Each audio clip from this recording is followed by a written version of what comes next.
ಜಯತಿ ಪರಾಶರಸೂನುಃ ಸತ್ಯವತೀ ಹೃದಯ ನಂದನೋ ವ್ಯಾಸಃ ಯಸ್ಯ ಆಸ್ಯ ಕಮಲದಲಿತಂ ವಾಂಗ್ಮಯಮೃತಂ ಜಗತ್ಪಿಬತಿ ಭುಜಗ ಭೋಗಾಭಮುದ್ಯಮ್ಯ ಹೃದಯಂ ನಿಜಭುಜಂ ದಕ್ಷಿಣಂ ಲಕ್ಷಣಾಢ್ಯಂ ಲಲಿತ ಮುದ್ರಿಕ್ತ ವಿಜ್ಞಾನ ಮುದ್ರಂ ಭಜ ಭಜ ಅನಂತಮಿತ್ಯಾಲಪಂತಂ ಪ್ರಣತವಾನ್ ಪ್ರಾಣಿನಾಂ ಪ್ರಾಣಭೂತಂ ಪ್ರಣತಿಭಿಃ ಪ್ರಣಯೇ ಪೂರ್ಣಬೋಧಂ ಭವದವೋಷ್ಣೇನ ತಾತಪ್ಯಮಾನಾನ್ ಭುವಿ ಪರಂ ನಾಥಂ ಅಪ್ರೇಕ್ಷಮಾಣಾನ್ ಭುವನಮನ್ಯೇನ ಚ ಅನ್ಯೇನ ದೋಷ್ಣಾ ಭವತು ಧೀರ್ಮಾ ಇತಿ ನಃ ಸಾಂತ್ವಯಂತಂ ಪ್ರಣತವಾನ್ ಪ್ರಾಣಿನಾಂ ಪ್ರಾಣಭೂತಂ ಪ್ರಣತಿಭಿಃ ಪ್ರಣಯೇ ಪೂರ್ಣಬೋಧಂ. ನನ್ನ ಅಧ್ಯಾತ್ಮ ಬಂಧುಗಳೇ, ಇವತ್ತು ನಾವು ನೋಡತಕ್ಕಂಥ ಸ್ತೋತ್ರ, ನಾನು ನಿನ್ನೆ ಹೇಳಿದಂತೆ ಋಷಿಕೇಶ ತೀರ್ಥರು ಬರೆದಿಟ್ಟ ಸ್ತೋತ್ರಗಳಲ್ಲಿ ಕ್ರಮದಲ್ಲಿ ಮೂರನೆಯ ಸ್ತೋತ್ರ ಮತ್ತು ಇವತ್ತು ಪ್ರಸಿದ್ಧವಾದ ದ್ವಾದಶ ಸ್ತೋತ್ರ ಅಂತ ಏನು ಮುದ್ರಿತವಾದ ಪುಸ್ತಕ ಅಥವಾ ಆಚರಣೆಯಲ್ಲಿ ಪಾರಾಯಣ ಮಾಡತಕ್ಕಂಥ ಸ್ತೋತ್ರಗಳಿವೆ. ಅದರಲ್ಲಿ ಈ ಸ್ತೋತ್ರ ಸೇರಲಿಲ್ಲ. ಇದು ಬಳಕೆಯಲ್ಲಿ ತಪ್ಪಿ ಹೋದಂಥ ಒಂದು ಸ್ತೋತ್ರ. ಇದರಲ್ಲಿ ಋಷಿಕೇಶ ತೀರ್ಥರು ಬರೆದಂಥ ಪುಸ್ತಕದಲ್ಲಿ ಆ ಹಾಳೆಗಳಲ್ಲಿ ಅಲ್ಲಲ್ಲಿ ಹರಿದು ಹೋಗಿದೆ. ಅದರಿಂದ ಪೂರ್ತಿ ಸ್ತೋತ್ರದ ಪಾಠ ಸಿಗೋದಿಲ್ಲ. ಅದರಲ್ಲಿ ನಾನು ಆ ಪುಸ್ತಕವನ್ನು ಕಂಡಾಗಲೇ ಅದರಲ್ಲಿ ಕೆಲವು ಅಕ್ಷರಗಳು ತುಂಡಾಗಿ ಹೋಗಿದ್ದವು.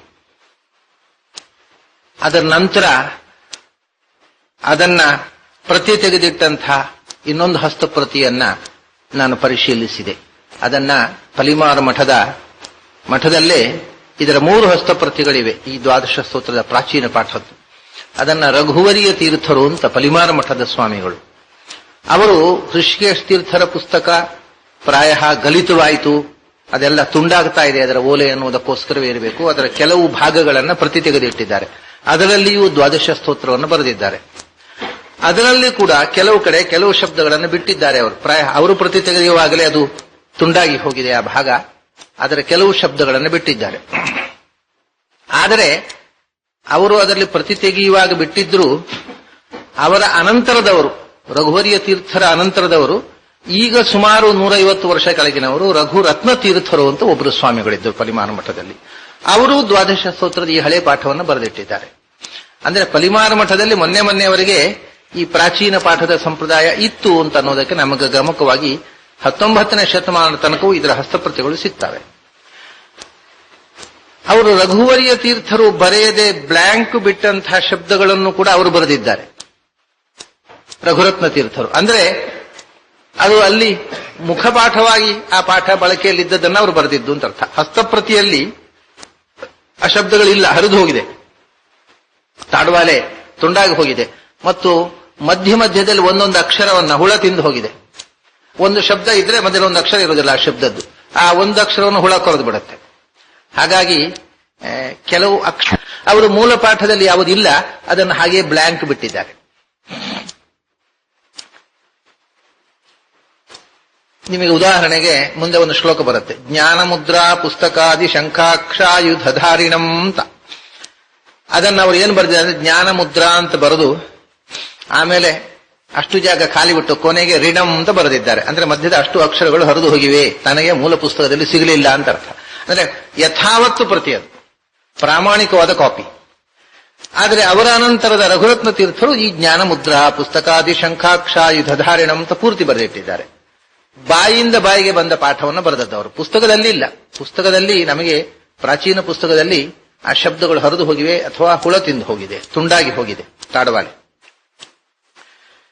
ಅದು ಇಷ್ಟು ಸಮಯ ಆ ಒಂದೊಂದು ಅಕ್ಷರವೋ ಒಂದೊಂದು ಶಬ್ದವೋ ಹೋಗಿ ಇಷ್ಟಾದರೂ ಉಳಿದಿರುವುದೇ ಒಂದು ವಿಸ್ಮಯ. ಯಾಕೆಂದ್ರೆ ತಾಡವಾಲೆ ಅದು ಒಂದು ಮರದ ಎಲೆ, ಅದರಲ್ಲಿ ಬರೆದದ್ದವರು. ಇವಾಗ ಬರೆದಿಟ್ಟು 700 ವರ್ಷ ಆಯಿತು. ಇವತ್ತಿಗೂ 700 ವರ್ಷದ ನಂತರವೂ ಒಂದು ತಾಡವಾಲೆ ನಮಗೆ ಸಿಕ್ಕಿದೆ ಎನ್ನುವುದೇ ಒಂದು ವಿಸ್ಮಯ. ಆಚಾರ್ಯರ ಕಾಲದ ಒಂದೇ ಒಂದು ಮ್ಯಾನುಸ್ಕ್ರಿಪ್ಟ್ ಆದರೂ ಸಿಕ್ಕಿದೆ ಅಲ್ಲ, ಅದು ಅತ್ಯಂತ ಆಶ್ಚರ್ಯದ ವಿಷಯ. ಅದನ್ನು ಅಷ್ಟು ಜೋಪಾನವಾಗಿ ಮಠದಲ್ಲಿ ರಕ್ಷಣೆ ಮಾಡಿದ್ರು ಅನ್ನೋದ್ರಿಂದ ಉಳಿಯಿತು. ಅದಕ್ಕೆ ಒಂದು ಭದ್ರವಾದಂಥ 2 ಹಲಗೆ ಮಾಡಿ ಅದನ್ನು ಗಟ್ಟಿಯಾಗಿ ಕಟ್ಟಿ ಅದನ್ನು ಬಟ್ಟೆಯಲ್ಲಿ ಸುತ್ತಿ ಅದನ್ನು ಒಂದು ಮರದ ಪೆಟ್ಟಿಗೆಯಲ್ಲಿ ಇಟ್ಟು ದೇವರ ಕೋಣೆಯಲ್ಲಿ ಪಟ್ಟದ ದೇವರ ಜೊತೆಗೆ ಅದನ್ನು ಪೂಜೆ ಮಾಡ್ತಾ ಇಟ್ರು. ಹಾಗಿಟ್ಟದ್ರಿಂದ ಅದು ಉಳಿಯಿತು. ಬೇರೆ ಮಠಗಳಲ್ಲಿ ಇಷ್ಟು ಮಠಗಳಿವೆ, ಆಚಾರ್ಯರ ಪರಂಪರೆಯಲ್ಲಿ ಬಂದಿರತಕ್ಕಂಥವು ಸುಮಾರು 24 ಮಠಗಳಿವೆ. ಯಾವ ಮಠದಲ್ಲೂ ಆಚಾರ್ಯರ ಕಾಲದ ಮ್ಯಾನುಸ್ಕ್ರಿಪ್ಟ್ ಇಲ್ಲ.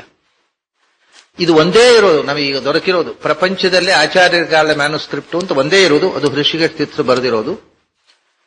ಅದಕ್ಕೋಸ್ಕರ ಮಾಧ್ವರು ಎಷ್ಟು ಸಂತೋಷ ಪಡಬೇಕು ಅಂತಂದ್ರೆ ನನಗೆ ಅದನ್ನು ಹೇಳಲಿಕ್ಕೆ ಶಬ್ದಗಳು ಸಿಗ್ತಾನೆ. ಯಾಕಂದ್ರೆ 700 ವರ್ಷದ ಆಚಾರ್ಯರ ಸಮಕಾಲೀನರ ಆಚಾರ್ಯರ ಕೈಯಲ್ಲೇ ಓದಿದ ಆಚಾರ್ಯರ ಶಿಷ್ಯರೇ ಒಬ್ಬರು ಆಚಾರ್ಯ ಗ್ರಂಥಗಳನ್ನು ಬರೆದಿಟ್ಟಿದ್ದಾರೆ.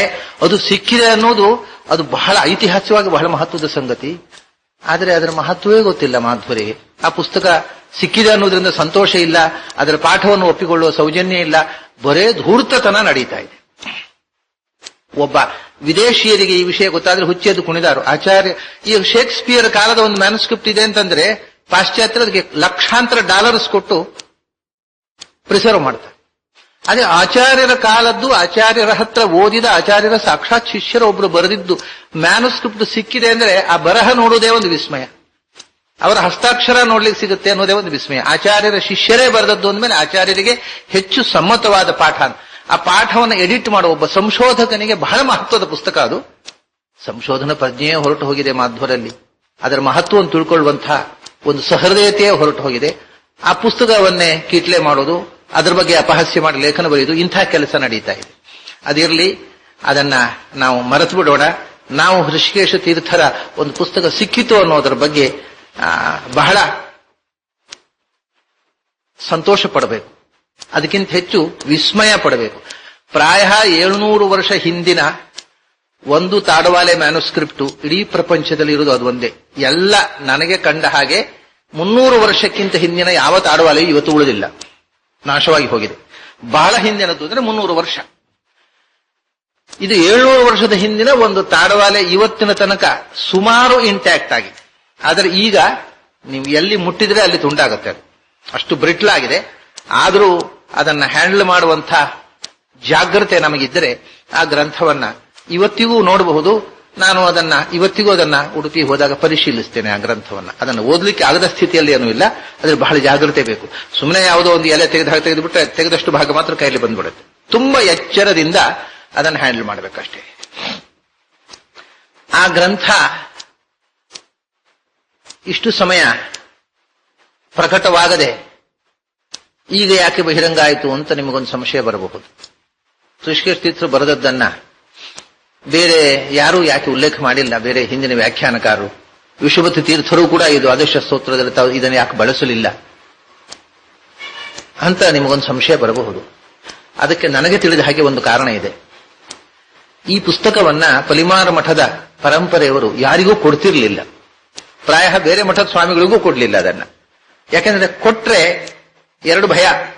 ಹಿಂದೆ ಒಂದು ಶ್ಲೋಕ ಇದೆ, ತೈಲಾದ್ರಕ್ಷ ಜಲಾದ್ರಕ್ಷ ರಕ್ಷಮಾಂ ಶ್ರಥಬಂಧನಾತ್ ಯಾಚಕೇಭ್ಯೋಪಿ ಮಾಂ ರಕ್ಷ ಇತ್ಯೇವಂ ರೋದಿತಿ ಪುಸ್ತಕಂ ಅಂತ. ಪುಸ್ತಕದ ತಾಡವಾಲೆಯ ಕೊನೆಯಲ್ಲಿ ಈ ಶ್ಲೋಕವನ್ನು ಬರೀತಿದ್ರಲ್ಲ ಪ್ರಾಚೀನರು. ಏನು ಅಂದ್ರೆ, ನನ್ನನ್ನು ರಕ್ಷಿಸು ಅಂತ ಪುಸ್ತಕ ಪ್ರಾರ್ಥಿಸುತ್ತಂತೆ. ಪುಸ್ತಕದ ಯಜಮಾನ ನನ್ನ ರಕ್ಷಣೆ ಮಾಡಪ್ಪ. ಯಾವುದರಿಂದ ಇಲ್ಲ, ತೈಲಾದ್ರಕ್ಷ, ನನ್ನ ಮೇಲೆ ಎಣ್ಣೆ ಹೊಯ್ಬೇಡ, ಎಣ್ಣೆ ಹೊಯ್ದರೆ ಆ ತಾಡವಾಲೆ ಹಾಳಾಗಿ ಹೋಗುತ್ತೆ. ಜಲಾದ್ರಕ್ಷ, ನೀರು ಹೊಯ್ಬೇಡ, ನೀರಿನಲ್ಲಿ ಮುಳುಗಿಸಿದ್ರು ತಾಡವಾಲೆ ಹಾಳಾಗಿ ಹೋಗುತ್ತೆ. ರಕ್ಷಮಾಂ ಶ್ಲಥ ಬಂಧ, ಆಮೇಲೆ ತಾಡವಾಲೆಗೆ ಆಚೆ ಈಚೆಯಿಂದ 2 ಮರದ ರಟ್ಟಿ ಇರುತ್ತೆ, ಮರದ ತಟ್ಟಿ. ಆ ತಟ್ಟಿಯೇ ನೂಲಿನಲ್ಲಿ ಗಟ್ಟಿಯಾಗಿ ಕಟ್ಟುತ್ತಾರೆ. ಆ ಗಟ್ಟಿಯಾಗಿ ಕಟ್ಟದೇ ಇದ್ದರೆ ಅದನ್ನು ಸಡಿಲು ಬಿಟ್ರೆ ಅಲ್ಲಿಗೆ ಅದು ಬೆಂಡಾಗಿ ತುಂಡಾಗಿ ಹೋಗ್ತದೆ. ಆದ್ರಿಂದ ಸಡಿಲು ಕಟ್ಟುವ ಪ್ರವೃತ್ತಿಯಿಂದ ನನ್ನನ್ನು ರಕ್ಷಣೆ ಮಾಡು. ಅಂದ್ರೆ ನನ್ನನ್ನು ಸಡಿಲಾಗಿ ಕಟ್ಟಬೇಡ, ನನ್ನ ಮೇಲೆ ನೀರು ಹೊಯ್ಬೇಡ, ನನ್ನ ಮೇಲೆ ಎಣ್ಣೆ ಹೊಯ್ಬೇಡ. ಆಮೇಲೆ ಯಾಚಕೇಭ್ಯೋಪಿ ಮಾಂ ರಕ್ಷ ಅಂತ ಸ್ವಲ್ಪ ಓದಿ ಕೊಡ್ತೇನೆ ಅಂತ ಎರವಲು ತಗೊಳ್ಳೋರಿದ್ದಾರೆ, ಅಂಥವರಿಗೂ ನನ್ನನ್ನು ಕೊಟ್ಟು ಹಾಳು ಮಾಡಬೇಡ ಅಂತ. ಯಾಕಂದ್ರೆ ಕೊಂಡೋದವರು ವಾಪಸ್ ಕೊಡೋದಿಲ್ಲ. ಯಾರು ಪುಸ್ತಕವನ್ನ ಓದಿ ಕೊಡ್ತೇನೆ ಅಂತ ಕೇಳೋರಿದ್ದಾರೆ, ಅಂಥವರಿಗೆ ನನ್ನನ್ನು ಕೊಡಬೇಡ ಅಂತ ಪುಸ್ತಕ ಕೂಗ್ತಾ ಇರ್ತದೆ. ಹೀಗೆ ಒಂದು ಶ್ಲೋಕವನ್ನ ಪ್ರತಿ ಪುಸ್ತಕದಲ್ಲಿ ಬರೀತಿದ್ರು ಪ್ರಾಚೀನರು.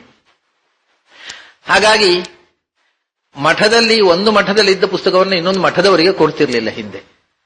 ಆ ಮಠದವರು ಈ ಮಠದವರಿಗೆ ಕೊಡೋದಿಲ್ಲ, ಈ ಮಠದವರು ಆ ಮಠದವರಿಗೆ ಕೊಡೋಲ್ಲ. ಯಾಕಂದ್ರೆ ಪುಸ್ತಕದ ಮೇಲೆ ಮೋಹ, ಅದು ದ್ವೇಷ ಅಲ್ಲ, ಮಠದ ಜಗಳ ಅಲ್ಲ. ಪುಸ್ತಕ ಕೊಟ್ಟು ಬಿಟ್ರೆ ವಾಪಸ್ ಬರದಿದ್ರೆ ಏನು ಮಾಡೋದು? ಋಷಿಕೇಶ ತೀರ್ಥರು ಬರೆದ ಆಚಾರ್ಯ ಸಮಕಾಲೀನವಾದ ಒಂದು ಮ್ಯಾನುಸ್ಕ್ರಿಪ್ಟು ಯಾರಿಗೋ ಕೊಟ್ಟು ಬಿಟ್ರೆ ನಾಳೆ ವಾಪಸ್ ಬರದೇ ಇದ್ರೆ ಒಂದು ಅಪೂರ್ವವಾದ ಸಂಗತಿ ಹೊರಟು ಹೋಯ್ತಲ್ಲ. ಅದರ ಅಪೂರ್ವತೆಯಿಂದಾಗಿ ಅದನ್ನ ಎಲ್ಲಿ ತನಕ ಅಂದ್ರೆ ದೇವರ ಕೋಣೆಯಿಂದ ಹೊರಕ್ಕೆ ತೆಗೆಯುತ್ತಿರ್ಲಿಲ್ಲ. ರಾಮದೇವರ ಜೊತೆಗೆ ಪೂಜೆ ನಡೆಯುತ್ತಿತ್ತು ಆ ಪುಸ್ತಕಕ್ಕೆ. ಆಮೇಲೆ ಅದನ್ನ ನೋಡಬೇಕು ಅಂದ್ರೆ ದೂರದಲ್ಲಿ ನೋಡ್ಲಿಕ್ಕೆ ಬಿಡ್ತಿದ್ರು. ಹೇಗೆ ಅಂದ್ರೆ ಅದನ್ನ ಮಡಿಯಲ್ಲಿ ದೇವರ ಕೋಣೆಯಿಂದ ಹೊರಗೆ ತಂದಿಡ್ತಿದ್ರು. ಆ ಪೆಟ್ಟಿಗೆ ಒಳಗೆ ಆ ಪುಸ್ತಕ ಈಗಲೂ ಪೆಟ್ಟಿಗೆ ಒಳಗೆ ಇದೆ. ಅದು ಆ ಪೆಟ್ಟಿಗೆಯಿಂದ ತೆಗೆದು ಆ ಪುಸ್ತಕವನ್ನ ಹೊರಗೆ ಇಡುತ್ತಿದ್ರು. ಅದನ್ನು ನೋಡಬೇಕಾಗಿದ್ದರೆ ಸರೋವರದಲ್ಲಿ ಸ್ನಾನ ಮಾಡಿಕೊಂಡು ಮಡಿಯಲ್ಲಿ ಬಂದ್ರೆ ದೂರದಲ್ಲಿ ನೋಡ್ಲಿಕ್ಕೆ ಬಿಡ್ತಿದ್ರು ಅಷ್ಟೇ. ಇದು ನನಗೆ ಗೊತ್ತಿದ್ದ ಸಂಗತಿ, ಹೊರತು ಅದನ್ನು ಮುಟ್ಲಿಕ್ಕೆ ಕೂಡ ಬಿಡ್ತಿರ್ಲಿಲ್ಲ. ಹಾಗಾಗಿ ಅದನ್ನು ಓದುವ ಪ್ರವೃತ್ತಿ ಬೇರೆ ಮಠದವರು ತಂದು ಓದಿ ಆ ಪಾಠವನ್ನ ತಾವು ಅಳವಡಿಸಿಕೊಳ್ಳುವುದಕ್ಕೆ ಸಾಧ್ಯವಾಗದೆ ಹೋಗಿರಬೇಕು. ಹಾಗಾಗಿ ನನಗೆ ಹೇಗೆ ಓದ್ಲಿಕ್ಕೆ ಸಿಕ್ತು ಅಂತ ನೀವು ಕೇಳಬಹುದು. ನಾನು ಹಾಗೆ ದೂರದಲ್ಲಿ ಸರೋವರದಲ್ಲಿ ಸ್ನಾನ ಮಾಡಿ ನೋಡಿದ್ರೆ ಋಷಿಕೇಶ ತೀರ್ಥರ ಪಾಠವನ್ನು ಎಡಿಟ್ ಮಾಡಿ ಪ್ರಿಂಟ್ ಮಾಡೋದು ಸಾಧ್ಯ ಇರ್ತಿರ್ಲಿಲ್ಲ. ಅದು ನನಗೆ ಹೇಗೆ ಓದ್ಲಿಕ್ಕೆ ಸಿಕ್ತು ಅಂತ ಅದು ಪ್ರಾಯ ದೈವ ಸಂಕಲ್ಪ ಇತ್ತು. ಋಷಿಕೇಶ ತೀರ್ಥರ ಪಾಠ ಇವನ ಮೂಲಕ ಪ್ರಕಟ ಆಗಬೇಕು ಅಂತ ಆಚಾರ್ಯರು ಭಗವಂತ ಬಯಸಿರಬೇಕು. ಹಿಂದಿನ ಪರಿವಾರ ಸ್ವಾಮಿಗಳು ಆ ಪುಸ್ತಕವನ್ನ ನನಗೆ ಕೊಟ್ರು. ನೀವು ಇದನ್ನು ಮನೆಗೆ ಒಯ್ದು ಋಷಿಕೇಶ ತೀರ್ಥರ ಪಾಠವನ್ನು ಶೋಧನೆ ಮಾಡಿ ಪ್ರಿಂಟ್ ಮಾಡ್ರಿ ಅಂತ. ಅಲ್ಲಿ ತನಕ ಅದು ಪರಿವಾರ ಮಠದಿಂದ ಹೊರಗೆ ಹೋಗದೇ ಇದ್ದ ಪುಸ್ತಕ ನಮ್ಮ ಮನೆಗೆ ಬಂತು ಆ ಪುಸ್ತಕ. ಆಗ ದೊಡ್ಡ ಗದ್ದಲ ಆಯಿತು ಉಡುಪಿಯಲ್ಲಿ. ಪರಿವಾರ ಮಠಕ್ಕೆ ಒಂದು ಡೆಲಿಗೇಷನ್ ಹೋಯ್ತು ಪಂಡಿತರದ್ದು. ಏನು ಅಂದ್ರೆ ಅದು ಆ ಮಠಕ್ಕೆ ಅದು ಒಂದು ಅಪೂರ್ವವಾದ ಸೊತ್ತು. ಅದು ಮಠದಿಂದ ಹೊರಗೆ ಹೋದದ್ದೇ ಇಲ್ಲ ಈವರೆಗೆ. ನೀವು ಹೇಗೆ ಅದನ್ನ ಬನ್ನಂಜಿಯವರಿಗೆ ಕೊಟ್ರಿ? ಮಠದಿಂದ ಹೊರಗೆ ಒಯ್ಯಬಾರದು ಅನ್ನೋದು ಸಂಪ್ರದಾಯ. ಅದನ್ನು ನೀವು ಹೇಗೆ ಬನ್ನಂಜಿಯವರಿಗೆ ಕೊಟ್ರಿ? ಮತ್ತು ಆ ಪುಸ್ತಕ ಇರುವುದರಿಂದಲೇ ಪರಿವಾರ ಮಠದಲ್ಲಿ ಯಾವಾಗಲೂ ರಾಮರಾಜ್ಯ ಅಂತ. ಅದು ಉಡುಪಿಯಲ್ಲಿ 8 ಮಠಗಳಲ್ಲಿ ಸಂಪತ್ತಿನ ದೃಷ್ಟಿಯಲ್ಲಿ ಬಡ ಮಠ. ಆಸ್ತಿ ಪಾಸ್ತಿ ಲೆಕ್ಕ ತೆಗೆದರೆ ನೀವು ಪರಿವಾರ ಮಠಕ್ಕೆ ಹೆಚ್ಚು ಆಸ್ತಿ ಇಲ್ಲ. ಪೊಸೆಷನ್ನ ದೃಷ್ಟಿಯಲ್ಲಿ ಅತ್ಯಂತ ಬಡಮಠ. ಆದರೆ ಪರಿವಾರ ಮಠದ ಪರ್ಯಾಯ ಯಾವಾಗಲೂ ಸಂಭ್ರಮದಲ್ಲಿ ಆಗುವುದು. ಎಲ್ಲ ಮಠದ ಪರ್ಯಾಯಗಳಿಗಿಂತ ಪರಿವಾರ ಮಠದ ಪರ್ಯಾಯ ಹೆಚ್ಚು ಸಂಭ್ರಮವಾಗುವುದು. ಕಾರಣ 2. 1, ಅಲ್ಲಿಯ ಪಟ್ಟದ ದೇವರು ರಾಮದೇವರು. 2, ಅಲ್ಲಿ ಆಚಾರ್ಯರ ಸರ್ವಮೂಲ ಗ್ರಂಥದ ಹಸ್ತ ಮೂಲಪ್ರತಿ ಇದೆ. ಅದು ಶ್ರೀಕರ ಅಂತ. ಅದು ಇದ್ದಲ್ಲಿ ಸಂಪತ್ತು. ಅದು ಸಂಪತ್ಕರ. ಪರಿವಾರ ಮಠ ನಿತ್ಯ ರಾಮರಾಜ್ಯ ಅಂತ ಪ್ರಸಿದ್ಧಿ ಬಂದದ್ದೇ ಆ ಪುಸ್ತಕದಿಂದ. ಅದನ್ನ ನೀವು ಬನ್ನಂಜಿಯವರಿಗೆ ಕೊಟ್ರಿ. ಶ್ರೀಕರವಾದ ಗ್ರಂಥವನ್ನ, ಸಂಪತ್ತನ್ನ ನೀವು ತೆಗೆದುಕೊಟ್ಟ ಹಾಗಾಯಿತು. ಹೀಗೆ ಮಾಡಬಾರದಿತ್ತು ಅಂತ ಉಡುಪಿಯ ವಿದ್ವಾಂಸರೆಲ್ಲ ಬಂದು ಸ್ವಾಮಿಗಳಿಗೆ ಹೇಳಿದರು. ಆಗ ಸ್ವಾಮಿಗಳು ಏನು ಹೇಳಿದ್ರು ಅಂದ್ರೆ, ನಾನು ಆ ಸಂಪತ್ತು ಶ್ರೀಕರ ಅಂತಲೇ ಕೊಟ್ಟದ್ದು. ಆ ಪುಸ್ತಕ ಒಯ್ದದ್ರಿಂದ ಬನ್ನಂಜಿಯವರಿಗೆ ಸಂಪತ್ತು ಬರುವುದಿದ್ರೆ ಪರಿವಾರ ಮಠಕ್ಕೆ ಬಂದಷ್ಟೇ ಸಂತೋಷ ನನಗೆ ಅಂತಂದ್ರು ಸ್ವಾಮಿಗಳು. ಕಡೆಗೆ ತೆಪ್ಪಗಾಯಿತು ಈ ವಿರೋಧ ಪ್ರತಿಭಟನೆ. ಅದು ನಮ್ಮ ಮನೆಯಲ್ಲಿ ಅನೇಕ ವರ್ಷಗಳ ಕಾಲ ಇತ್ತು. ಆಮೇಲೆ ಆ ಪುಸ್ತಕ ಪೂರ್ತಿ ಅದನ್ನ ಪ್ರತಿ ತೆಗೆದು ಪ್ರಿಂಟ್ ಆಯಿತು. ಅದನ್ನ ನಾನು ಶೋಧನೆ ಮಾಡಿ ಪ್ರಿಂಟ್ ಮಾಡಿದ ಮೇಲೆ, ಅದರ ಎಲ್ಲ ವಾಲ್ಯೂಮ್ಸ್ಗಳು ಪ್ರಕಟ ಆದ ಮೇಲೆ ಆ ಪುಸ್ತಕ ಇದ್ದಕ್ಕಿದ್ದ ಹಾಗೆ ನಮ್ಮ ಮನೆಯಿಂದ ಅದೃಶ್ಯವಾಯಿತು. ಅದು ಯಾರು ಕೊಂಡೊಯ್ದ್ರು ಏನಾಯ್ತು ನನಗೆ ಗೊತ್ತಿಲ್ಲ. ಪುಸ್ತಕ ಕಾಣೆಯಾಯಿತು. ಪುಸ್ತಕ ಕಾಣೆಯಾದಾಗ ನನಗೆ ಎಂಥ ಒಂದು ಸಮಸ್ಯೆ ಅಂತ ನೀವು ಯೋಚನೆ ಮಾಡಿ. ಯಾಕೆಂದ್ರೆ ಪುಸ್ತಕ ಕಾಣೆಯಾಯಿತು ಅಂತ ನಾನು ಹೇಳಿದರೆ 700 ವರ್ಷದಿಂದ ದೇವರ ಕೋಣೆಯಲ್ಲಿ ಇಟ್ಟು ಜೋಪಾನವಾಗಿ ರಕ್ಷಣೆ ಮಾಡಿದ ಪುಸ್ತಕವನ್ನ ನಾನು ಮನೆಗೆ ತಂದೆ ಬಿಸಾಡಿ ಹಾಕಿದೆ ಅಂದ್ರೆ ಅದಕ್ಕಿಂತ ದೊಡ್ಡ ಬೇಜವಾಬ್ದಾರಿತನ ಉಂಟು? ಆಚಾರ್ಯರ ಕಾಲದ ಮ್ಯಾನುಸ್ಕ್ರಿಪ್ಟು ಇನ್ನು ಇಲ್ಲೇ ಇಲ್ಲ ಅನ್ನುವಂತಹ ಸ್ಥಿತಿ ಬಂತಲ್ಲ.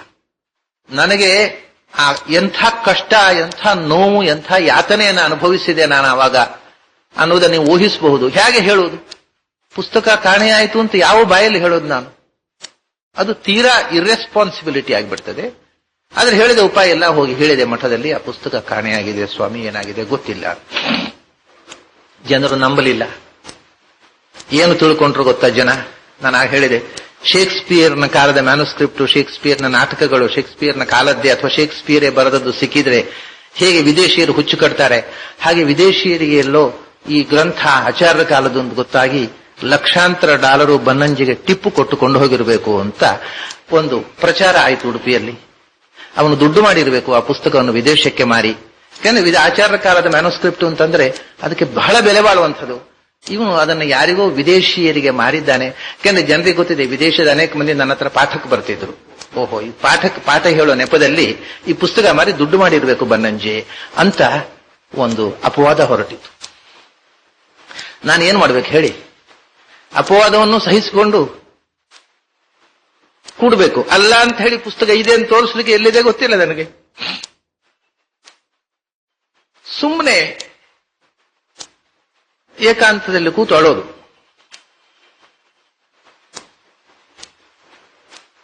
ಋಷಿಕೇಶ ತೀರ್ಥರ ಪಾಠವನ್ನ ಹಗಲು ರಾತ್ರಿ ಕೂತು ಪ್ರತಿ ತೆಗೆದು ಅದನ್ನ ಮುದ್ರಣ ಮಾಡಿದ್ದಕ್ಕೆ ಈ ಪ್ರತಿಫಲ ಕೊಟ್ರಲ್ಲ ದೇವರು. ಯಾಕೆ ಹೀಗಾಯಿತು ಅಂತ ಸುಮ್ಮನೆ ನಾನು ಏಕಾಂತದಲ್ಲಿ ಅಳ್ತಾ ಕೂತೆ. ಅದನ್ನು ಪ್ರತಿಭಟನೆ ಮಾಡುವುದಕ್ಕೆ ನನ್ನ ಹತ್ರ ಏನೂ ಸಾಧನ ಇಲ್ಲ. ವಿದೇಶಕ್ಕೆ ಮಾರಿದ್ದಾನೆ ಎಲ್ಲಿ ತನಕ ಅಂದ್ರೆ, ಒಂದು ಪ್ರಸಂಗದಲ್ಲಿ ಹುಬ್ಬಳ್ಳಿ ಹತ್ತಿರ ಮುಕುಟಗಾನ ಹುಬ್ಬಳ್ಳಿ ಅಂತ ಒಂದು ಊರಿದೆ. ಮುಕುಟಗಾನ ಹುಬ್ಬಳ್ಳಿಯಲ್ಲಿ ಪರಿಮಾರ ಸ್ವಾಮಿಗಳು ದೊಡ್ಡವರು ಮತ್ತು ಪೇಜಾವರ ಸ್ವಾಮಿಗಳು ಇಬ್ಬರು ಅಲ್ಲಿ ಇದ್ದಾಗ ಒಬ್ಬರು ಜ್ಯೋತಿಷಿಗಳು ಅಂಜನ ಹಾಕುವವರು ಆ ಪುಸ್ತಕ ಎಲ್ಲಿದೆ ಅಂತ ನಾನು ಅಂಜನದಲ್ಲಿ ನೋಡಿ ಹೇಳ್ತೇನೆ ಅಂತ ಹೇಳಿದ್ರು. ಇವೆಲ್ಲ ವಿಷಯಗಳು ಗೊತ್ತಿರಬೇಕು ನಿಮಗೆ, ಏನೆಲ್ಲ ನಡೆಯುತ್ತೆ ಪ್ರಪಂಚದಲ್ಲಿ ವಿಚಿತ್ರ ಅಂತ. ನಾವು ಅಂಜನ ಹಾಕಿ ಹೇಳುತ್ತೇವೆ ಅಂತ ಹೇಳಿ ದೊಡ್ಡ ಸ್ವಾಮಿಗಳಿಗೆ ಪಾಪ ಅಂಜನ ಹಾಕಿ ಪುಸ್ತಕ ಎಲ್ಲಿದೆ ಅಂತ ಗೊತ್ತಾಗುತ್ತೆ ಅಂತ ಬಹಳ ಸಂತೋಷಪಟ್ಟು ಆಯ್ತು ಹೇಳ್ರಿ. ಅವರು ಅಂಜನ ಹಾಕಿದರು. ಅಂಜನ ಹಾಕಿ ಪುಸ್ತಕ ಕಾಣ್ತಾ ಇದೆ ಎಂದು ಸಂತೋಷ ಆಯ್ತು ಸ್ವಾಮಿಗಳಿಗೆ. ಪುಸ್ತಕ ಕಾಣ್ತಾ ಇದೆ ಅಂಜನದಲ್ಲಿ, ಋಷಿಕೇಶ ತೀರ್ಥರ ಪುಸ್ತಕ ಕಾಣ್ತಾ ಇದೆ. ಅದು ಎಲ್ಲಿದೆ? ಅದು ಬನ್ನಂಜಿಯವರ ಮನೆಯಲ್ಲೇ ಇದೆ. ಅವರ ಮನೆ ಕಾಣ್ತಾ ಇದೆ, ಬನ್ನಂಜಿಯವರು ಕಾಣ್ತಾ ಇದ್ದಾರೆ, ಆ ಪುಸ್ತಕವೂ ಕಾಣ್ತಾ ಇದೆ, ಅವರ ಮನೆಯಲ್ಲೇ ಇದೆ. ಅವರು ಅದು ಕಳವಾಗಿದೆ ಅಂತ ಸುಳ್ಳು ಹೇಳಿದ್ದು ಅಂತ ಹೇಳಿದರು. ಅಂಜನ ನೋಡಿ ಹೇಳಿದ ಮೇಲೆ ಸ್ವಾಮಿಗಳು ನಂಬುವ ಪ್ರಸಂಗ ಬಂತು. ಈಗ ನೋಡಿ ಎಷ್ಟೆಲ್ಲ ಪರಿಸ್ಥಿತಿಗಳು. ಅಂಜನ ನೋಡಿ ಒಬ್ರು ಜೋಯಿಸರು ಹೇಳಿದ್ರು ಬನ್ನಂಜಿಯವರ ಮನೆಯಲ್ಲೇ ಇದೆ, ಅವರದನ್ನ ಇಟ್ಟುಕೊಂಡು ಸುಳ್ಳು ಹೇಳಿದ್ದಾರೆ ಇಲ್ಲ ಅಂತ ಹೇಳಿ. ದೊಡ್ಡ ಸ್ವಾಮಿಗಳು ಬಹಳ ಮಗುವಿನ ಹಾಗೆ ಮುಗ್ಧ, ಅವ್ರು ನಂಬಿ ಬಿಡ್ತಿದ್ರೋ ಏನೋ. ಪೇಜಾವರ ಸ್ವಾಮಿಗಳು ಸ್ವಲ್ಪ ವ್ಯವಹಾರ ಕುಶಲರು. ಅವರಿಗೆ ಸಂಶಯ ಬಂತು, ಈ ಮನುಷ್ಯ ಹೇಳಿದ್ದು ಎಷ್ಟರ ಮಟ್ಟಿಗೆ ಅಥೆಂಟಿಕ್ ಅಂತ ಪರೀಕ್ಷಿಸಬೇಕು ಅಂತ. ಹೌದಾ, ಏನೆಲ್ಲ ಕಾಣ್ತಾ ಇದೆ ನಿಮಗೆ ಅಂತ ಕೇಳಿದ್ರು ಪೇಜಾವರ ಸ್ವಾಮಿಗಳು. ಅದು ಬನ್ನಂಜಿಯವರು ಕಾಣ್ತಾ ಇದ್ದಾರೆ, ಅವರ ಮನೆ ಕಾಣ್ತಾ ಇದೆ, ಆ ಪುಸ್ತಕವೂ ಕಾಣ್ತಾ ಇದೆ, ಎಲ್ಲ ಅವ್ರ ಮನೆಯಲ್ಲಿ ಅವರು ಇದ್ದಾರೆ, ಅವ್ರ ಪುಸ್ತಕವೂ ಇದೆ. ಹೌದಾ, ಬನ್ನಂಜಿಯವರು ಹೇಗಿದ್ದಾರೆ ಅದರ ಡಿಸ್ಕ್ರಿಪ್ಷನ್ ಕೊಡಿ ಎಂದ್ರು ಪೇಜಾವರ ಸ್ವಾಮಿಗಳು. ಆ ಜ್ಯೋತಿಷಿ ನನ್ನನ್ನು ನೋಡಿರ್ಲಿಲ್ಲ ಮುಖತಃ, ಸುಮ್ಮನೆ ಹೆಸರು ಕೇಳಿ ಗೊತ್ತವನಿಗೆ. ಈ ಮನುಷ್ಯನಿಗೆ ಅಪವಾದ ಹಾಕಬೇಕು ಅಂತ ಒಳಗಿನ ಇಂಟೆನ್ಷನ್ ಮಾತ್ರ ಇತ್ತು, ನನ್ನನ್ನ ಮುಖತಃ ನೋಡಿರ್ಲಿಲ್ಲ ಆತ. ಬನ್ನಂಜಿಯವರು ಹೇಗಿದ್ದಾರೆ ಅವನು ಏನೋ ಒಂದು ವರ್ಣನೆ ಕೊಟ್ಟ, ನಾವೇ ಹೇಗಿಲ್ಲೋ ಹಾಗೆ ಹೇಳಿದ ಒಟ್ಟು, ಯಾಕಂದ್ರೆ ಅವ್ರು ಕಲ್ಪನೆ ಮಾಡಿಕೊಂಡು ಏನೋ ಒಂದು ಹೇಳಿದ. ತಕ್ಷಣ ಪೇಜಾವರ ಸ್ವಾಮಿಗಳು ಹೇಳಿದ್ರು, ನಿಮಗೆ ಋಷಿಕೇಶ ತೀರ್ಥರ ಪುಸ್ತಕವೂ ಕಾಣ್ತಾ ಇಲ್ಲ, ಬನ್ನಂಜಿಯವರು ಕಾಣ್ತಾ ಇಲ್ಲ, ಅವರ ಮನೆಯೂ ಕಾಣ್ತಾ ಇಲ್ಲ, ಸುಮ್ಮನೆ ಯಾಕೆ ಸುಳ್ಳು ಹೇಳ್ತೀರಾ ಅಂತ ಕೇಳಿದ್ರು. ಅಲ್ಲಿಗೆ ತೆಪ್ಪಗೆ ಹೊರಟೋದ್ರು ಅವರು. ಭಗವಂತ ಒಂದು ಕಡೆ ಮಾನ ಉಳಿಸಿದ. ಆಮೇಲೆ ಮತ್ತೊಬ್ಬ ಜ್ಯೋತಿಷಿಗಳು ಬಂದ್ರು. ಅವರ ಹೆಸರು ಗೋವಿಂದ ಭಟ್ರು ಅಂತ. ಅವರು ಪರಿವಾರ ಸ್ವಾಮಿಗಳ ಹತ್ರ ಹೋದ್ರು. ಹೋಗಿ ಆ ಪುಸ್ತಕ ಎಲ್ಲಿದ್ದರೂ ಹುಡುಕಿ ಕೊಡ್ತೇನೆ, ನನಗೆ ರಾಘವೇಂದ್ರ ಸ್ವಾಮಿಗಳ ಉಪಾಸನೆಯಿಂದ ಸಿದ್ಧಿ ಇದೆ, ಯಾರು ಕದ್ರು ಅದನ್ನು ಯಾರು ಕದ್ದವ ಎಲ್ಲಿದೆ ಅನ್ನೋದನ್ನ ತಕ್ಷಣ ನನಗೆ ಕಾಣತ್ತೆ, ನಾನು ಅದನ್ನು ಹುಡುಕಿ ಕೊಡಬಲ್ಲೆ ಅಂತ ಹೇಳಿ ಪರಿವಾರ ಸ್ವಾಮಿಗಳು ದೊಡ್ಡವರ ಹತ್ರ. ಅವರು ನಮ್ಮ ಮನೆ ಕಳಿಸಿದ್ರು. ನೀವು ಹಾಗಾದ್ರೆ ಬನ್ನಂಜಿಯವ್ರ ಮನೆಗೆ ಹೋಗಿ. ನಾನು ಆವಾಗ ಬೆನ್ನು ನೋವಿನಿಂದ ನಡೆಯಲಿಕ್ಕಾಗದ ಸ್ಥಿತಿಯಲ್ಲಿ ಮಲಗಿದ್ದೆ. ಬಂದ್ರು ಈ ಜ್ಯೋತಿಷಿಗಳು. ಬಂದು ಆ ಪುಸ್ತಕ ಎಲ್ಲಿದ್ರೂ ನಾನು ಹುಡುಕಿ ಕೊಡ್ತೇನೆ. ಸಂತೋಷ, ಬಹಳ ಸಂತೋಷ, ಯಾಕಂದ್ರೆ ನಾನು ಹುಡುಕ್ತಾ ಇದ್ದೇನೆ. ಆ ಪುಸ್ತಕ ಎಲ್ಲಿದೆ ಅಂತ ಗೊತ್ತಾದ್ರೆ ಬಹಳ ಸಂತೋಷ, ನೀವು ಆ ಕೆಲಸ ಮಾಡಬೇಕು ಅಂತ. ಆಮೇಲೆ ಸುಮಾರೆಲ್ಲ ಕಥೆಗಳು ಹೇಳಿಕೊಂಡ್ರು. ನಾನು ಯಾವ ಯಾವ ಪುಸ್ತಕಗಳು ಅಥವಾ ವಸ್ತುಗಳು, ಚಿನ್ನ, ಆಭರಣ, ಅದು ಇದು, ಹಣ ಕಳವಾದದ್ದನ್ನ ಇಂಥ ಕಡೆ ಇದೆ ಅಂತ ಹೇಳಿದ್ದು ಈವರೆಗೆ ಸುಳ್ಳಾದದ್ದಿಲ್ಲ. 100ಕ್ಕೆ 100ರಷ್ಟು ಕರಾರವಾಕ್ಕಾಗಿ ಹೇಳಿದ್ದೇನೆ. ನನಗೆ ಕಾಣದೇ ಇದ್ದದ್ದು ಇಲ್ಲವೇ ಇಲ್ಲ ಅಂತ ಒಂದಿಷ್ಟು ಕೊಚ್ಚಿಕೊಂಡ್ರು. ಎಲ್ಲ ಕಡೆ ಎಲ್ಲಿ ಯಾವ ವಸ್ತು ಇದ್ರು ನನಗೆ ಗೊತ್ತಾಗ್ಬಿಡುತ್ತೆ. ಹೌದಾ, ಸಂತೋಷ. ಅಷ್ಟೆಲ್ಲ ಹೇಳಿ ಕೊನೆಗೆ ಹೇಳಿದ್ದೇನು ಗೊತ್ತುಂಟ ಅವರು ಕೂಡ. ನಾನೊಂದು ಸಂಗತಿ ಹೇಳಲೇನು ಹೇಳಿ, ಆ ಪುಸ್ತಕ ನಿಮ್ಮ ಮನೆಯಲ್ಲಿ, ಅವರಿಗೂ ಸಂಶಯ ಅದೇ, ನಾನೇ ಅಡಿ ಇಟ್ಟುಕೊಂಡು ಇಲ್ಲ ಅಂತ ಸುಳ್ಳು ಹೇಳ್ತಾ ಇದ್ದೇನೆ ಅಂತ. ಆ ಪುಸ್ತಕ ನಿಮ್ಮ ಮನೆಯಲ್ಲೇ ಇದೆ, ಅದನ್ನು ಎಲ್ಲೋ ನೀವು ಮರೆತಿಟ್ಟಿದ್ದೀರಿ, ಈಗ ಸಿಗ್ತಾ ಇಲ್ಲ ಅಷ್ಟೇ. ಅದು ನಿಮ್ಮ ಮನೆಯಲ್ಲೇ ಇದೆ, ನೀವೆಲ್ಲೋ ಇಟ್ಟು ಮರೆತಿದ್ದೀರಿ ಅಂತ ಹೇಳಿದ್ರು. ನನ್ಗೆ ಗೊತ್ತಾಯ್ತು ಈ ಮನುಷ್ಯ ಮತ್ತೆ ಅವರ ಹಾಗೆ ಮುಗುಟಗಾನ ಹುಬ್ಬಳ್ಳಿ ಜೋಯಿಸ್ರ ಹಾಗೆ ಅಪವಾದ ಹಾಕ್ಲಿಕ್ಕೆ ಬಂದವ ಅನ್ನೋದು ತಿಳಿದು ಹೋಯ್ತು. ನಾನು ತಕ್ಷಣ ನನ್ನ ಮಕ್ಕಳನ್ನು ಕರೆದು ಹೇಳಿದೆ, ಅವರನ್ನು ಕರ್ಕೊಂಡು ಹೋಗಿ ಇಡೀ ಮನೆಯಲ್ಲಿ ಎಲ್ಲಿಯಾದರೂ ಆ ಪುಸ್ತಕವನ್ನು ನೀವು ಹುಡುಕಿ ಕೊಡಬೇಕು. ಕೊಟ್ರೆ ನೀವು ಹೇಳಿದಷ್ಟು ಸಂಭಾವನೆ ಕೊಡ್ತೇನೆ ನಿಮಗೆ. ಯಾಕೆಂದ್ರೆ ನನಗೆ ಸರ್ವಮೂಲ ಪುಸ್ತಕ ಸಿಗುವುದಕ್ಕಿಂತ ದೊಡ್ಡ ಸಂತೋಷದ ಸಂಗತಿ ಇಲ್ಲ. ಹುಡುಕಿ ಕೊಡಿ ಹೋಗಿ ಅಂತ ಹೇಳಿದೆ. ಅಷ್ಟು ಹೇಳಿದ ಮೊದಲೇ ಆಮೇಲೆ ಹೇಳಿದೆ, ಬೀಗದ ಕೈ ಯಾವುದರದ್ದು ಬಾಗಿಲು ತೆಗಿಬೇಕು ಅಂತ ಹೇಳಿದ್ರು ಅದರ ಬೀಗ ತೆಗೆದು ತೋರಿಸಿ ಅವರಿಗೆ. ಆದರೆ ನೀವು ಹುಡುಕಿ ಕೊಡಬೇಕು ಇವತ್ತು ಈ ಮನೆಯಲ್ಲಿ ಆ ಪುಸ್ತಕವನ್ನ. ಅಷ್ಟು ಹೇಳಿದ ಮೇಲೆ ಓಹೋ, ಹಾಗಾದ್ರೆ ಹೀಗೆ ಥ್ರೆಟ್ ಕೊಟ್ಟು ಉಪಯೋಗ ಇಲ್ಲ, ಹಾಗಾದ್ರೆ ಅಂಜನ ಹಾಕಿ ನೋಡೋಣ, ಅಂಜನದಲ್ಲಿ ಎಲ್ಲಿದ್ರು ತೋರಿಸಿಕೊಡ್ತೇನೆ ಅಂದ್ರು. ಅವರು ಕೂಡ ನಿಮಗೆ ತೋರಿಸ್ತೇನೆ ಅಂದ್ರು. ನಾನು ಹೇಳಿದೆ, ನಿಮ್ಮ ಅಂಜನ ನನ್ನ ಹತ್ರ ನಡೆಯೋದಿಲ್ಲ. ನಿಮಗೆ ತೋರಿಸ್ಬೇಕು ಅಂತಿದ್ರೆ ನನ್ನ ಮಗನನ್ನ ಕೂಡಿಸ್ತೇನೆ, ಅವನಂತರ ತೋರಿಸಿ ಅಂತ ಹೇಳ್ತೇನೆ. ಆಯ್ತು, ನಿಮ್ಮ ಮಗನನ್ನ ಕೂಡಿಸಿ ಅಂದ್ರು. ನನ್ನ ಕೊನೆ ಮಗ, ಎರಡನೇ ಮಗ, ಅವನು ಆಗ 7-8 ವರ್ಷ. ಈಗ ಅವನು ಇದು ನಡೆದು 10-15-20 ವರ್ಷಗಳ ಹಿಂದೆ. ಅವಾಗ ಅವನೊಂದು 7-8 ಅಲ್ಲ, ಒಂದು 10-12 ವರ್ಷ ಇರಬಹುದು. ಈಗ ಅವನು ಸುಮಾರು 25-26 ವರ್ಷದ ಹುಡುಗ. ಅವನನ್ನು ಕೂಡಿಸಿದರು. ಒಂದು ವೀಳ್ಯದ ಎಲೆ ತನ್ನಿ, ವೀಳ್ಯದ ಎಲೆ ತಂದಿತ್ತು. ಅದಕ್ಕೆ ಆ ಅಂಜನವನ್ನು ಹಚ್ಚಿದರು ಕಾಡಿಗೆ. ಆಮೇಲೆ ಒಂದು ದೀಪ ತನ್ನಿ ಎಂದರು. ದೀಪ ಇಟ್ಟಿತ್ತು. ದೀಪದಲ್ಲಿ ಆ ಕಾಡಿಗೆಯ ಮೇಲೆ ದೀಪ ರಿಫ್ಲೆಕ್ಟ್ ಆದಾಗ ದೀಪದ ಫ್ಲೇಮು ಕಾಡಿಗೆಯಲ್ಲಿ ಕಾಣುತ್ತೆ. ಈ ಹುಡುಗನನ್ನ ಕೂಡಿಸಿದರು. ಕೂಡಿಸಿ ಏನ್ ಕಾಣತ್ತೆ ನೋಡು ಅಂದ್ರು. ಅವನಂತ ದೀಪದ ಫ್ಲೇಮ್ ಕಾಣುತ್ತೆ. ನಿಜವಾಗಿ ಅಷ್ಟೇ ಕಾಣೋದಿಲ್ಲ, ಇನ್ನೇನು ಕಾಣೋದಿಲ್ಲ, ದೀಪದ ಫ್ಲೇಮ್ ಕಾಣುತ್ತೆ ಎಂದ. ದೇವಿ ಕಾಣೋದಿಲ್ಲೇನು? ಇಲ್ಲ, ಯಾವ ದೇವಿಯೂ ಕಾಣೋದಿಲ್ಲ, ದೀಪದ ಫ್ಲೇಮು ಕಾಣುತ್ತೆ. ದೇವಿಯನ್ನ ಮನಸ್ಸಿನಲ್ಲಿ ಸ್ಮರಿಸು, ದೇವಿ ಕಾಣ್ತಾಳೆ. ಮತ್ತು ನೋಡಿದ, ಈಗ ಏನು ಕಾಣುತ್ತೆ? ಈಗಲೂ ದೀಪದ ಫ್ಲೇಮೇ ಕಾಣುತ್ತೆ. ದೇವಿ ಕಾಣೋದಿಲ್ಲೇನು? ಇಲ್ಲ.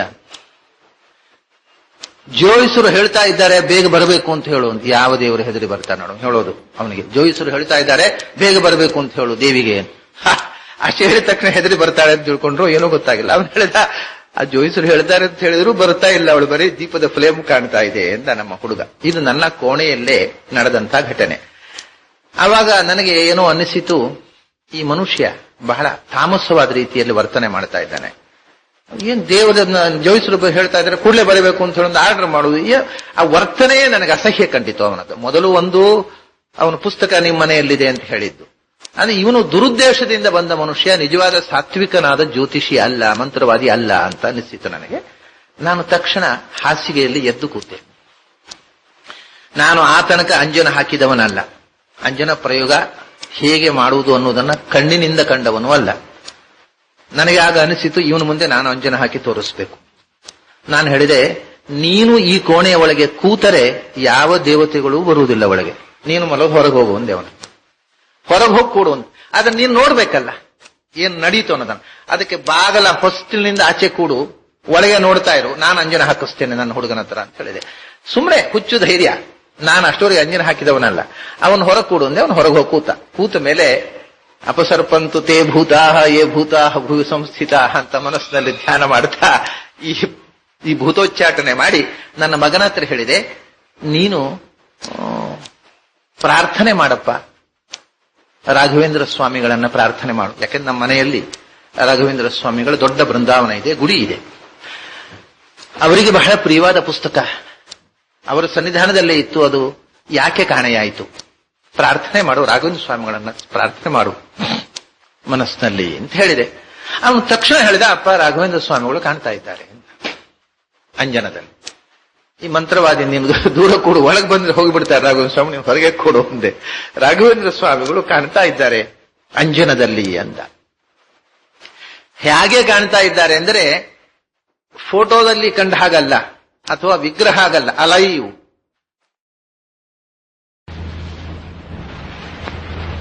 ಏನ್ ಮಾಡೋದು ಈಗ? ಅದು ಎಲ್ಲಿದೆ ಅಂತ ಗೊತ್ತಾದ್ರೂ ಎಲ್ಲಿದೆ ಅಂತ ಗೊತ್ತಾಗ್ಲಿಲ್ಲ ಅಂತ ಆಯ್ತು.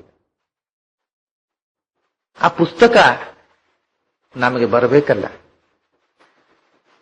ಅದಕ್ಕೆ ನಾವು ಏನ್ ಮಾಡಬೇಕು? ಅದು ನಮಗೆ ಸಿಗಬೇಕಾಗಿದ್ರೆ ನಾವು ಏನ್ ಮಾಡಬೇಕು ಅಂತ ಪ್ರಾರ್ಥನೆ ಮಾಡುವ ರಾಘವೇಂದ್ರ ಸ್ವಾಮಿಗಳ ಹತ್ರ. ಮತ್ತೆ ಪುನಃ ಮಹಾಕಾಳಿ ಪುಸ್ತಕ ತೋರಿಸಿ ಹೊರಟೋಗ್ಬಿಟ್ರು. ಮತ್ತೆ ಬರೀ ರಾಘವೇಂದ್ರ ಸ್ವಾಮಿಗಳು ಬಂದರು. ಆ ಪುಸ್ತಕ ನಮಗೆ ಬರಬೇಕಾದ್ರೆ ನಾನು ಏನ್ ಮಾಡಬೇಕು ಕೇಳು.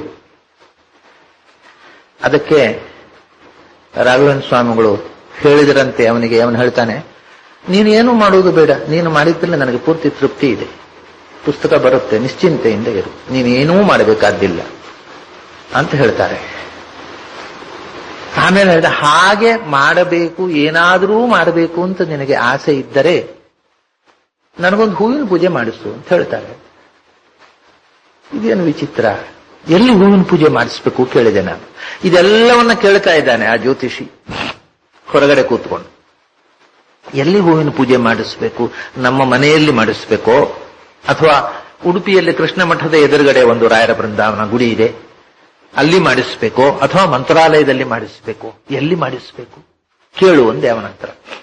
ಅದಕ್ಕೆ ಹೇಳ್ತಾನೆ ಅವನು, ಅಪ್ಪ ರಾಘವೇಂದ್ರ ಸ್ವಾಮಿಗಳು ಹೇಳ್ತಾರೆ, ಮಂತ್ರಾಲಯದಲ್ಲಿ ಯಾಕೆ, ಉಡುಪಿಯಲ್ಲಿ ಯಾಕೆ, ನಾನು ಇಲ್ಲಿಲ್ಲೇನು, ಇಲ್ಲೇ ಮಾಡು ಅಂತ ಹೇಳ್ತಾರೆ. ಸರಿ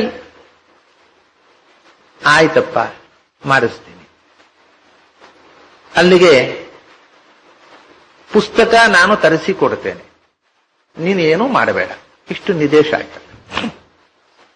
ಅಲ್ಲಿಂದ ಹುಡುಗನನ್ನ ಸಾಕು, ಏಳು ಅಂಜನ ಕಂಡದ್ದು ಸಾಕು. ಆ ಮಂತ್ರವಾದಿಯನ್ನ ಗೊತ್ತಾಯ್ತಲ್ಲ ಅಂಜನ ಹಾಕುವುದು ಏನು ಅಂತ, ನಿನಗೆ ಹಾಕ್ಲಿಕ್ಕೆ ಬರಲಿಲ್ಲ, ನಾನು ಹಾಕಿ ತೋರಿಸಿದೆ, ಇನ್ನು ಹೊರಟು ಹೋಗು ಅಂತ ಹೇಳಿದೆ. ಆಮೇಲೆ ಆ ಮನುಷ್ಯ ಅದರ ಮಾರನೇ ದಿವಸ, ಆ ಮಂತ್ರವಾದಿ ಮಾರನೇ ದಿವಸವೋ ಅಥವಾ ಅದನ್ನು ಕೆಲವು ದಿವಸ ನಂತರವೋ ಏನೋ, ನಾನು ಸ್ವಲ್ಪ ನೋವು ಕಮ್ಮಿಯಾಗಿ ಪೇಟೆಗೆ ಹೋಗಿದ್ದೆ ಕಾರ್ನಲ್ಲಿ. ಆ ಸಮಯದಲ್ಲಿ ಮನೆಗೆ ಬಂದು ತೋಟಕ್ಕೆ ಪ್ರದಕ್ಷಿಣೆ ಹಾಕಲಿಕ್ಕೆ ಹತ್ತಿದಂತೆ.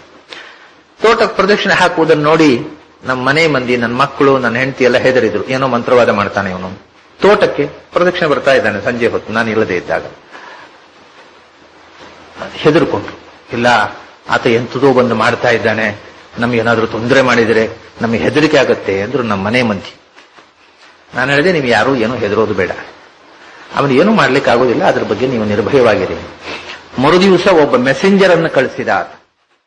ಅದು ಏನು, ನನ್ನ ಹೆದರಿಸೋದು, ಅವರು ದೊಡ್ಡ ಮಂತ್ರವಾದಿಗಳು, ಅವರು ಅಲ್ಲೇ ಕೂತು ಏನೂ ಮಾಡಬಲ್ಲರು, ಅವ್ರ ಬಗ್ಗೆ ಸ್ವಲ್ಪ ಎಚ್ಚರ ಅಂತ ಹೇಳಿ ಕಳಿಸಿ.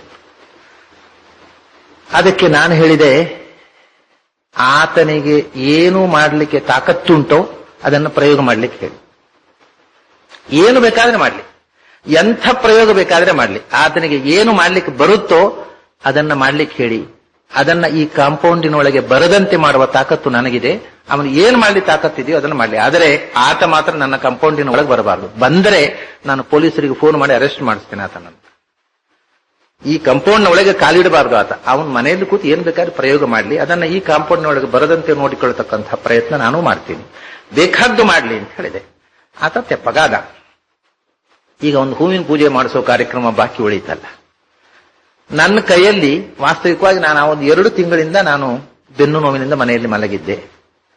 ವಾಸ್ತವಿಕವಾಗಿ ನನ್ನ ಕೈಯಲ್ಲಿ ದುಡ್ಡಿರ್ಲಿಲ್ಲ ಅವಾಗ. ಏನಾದ್ರೂ ಒಂದು 10-50 ರೂಪಾಯಿ ಇತ್ತೇನೋ ಮಹಾ ಅಂದ್ರೆ.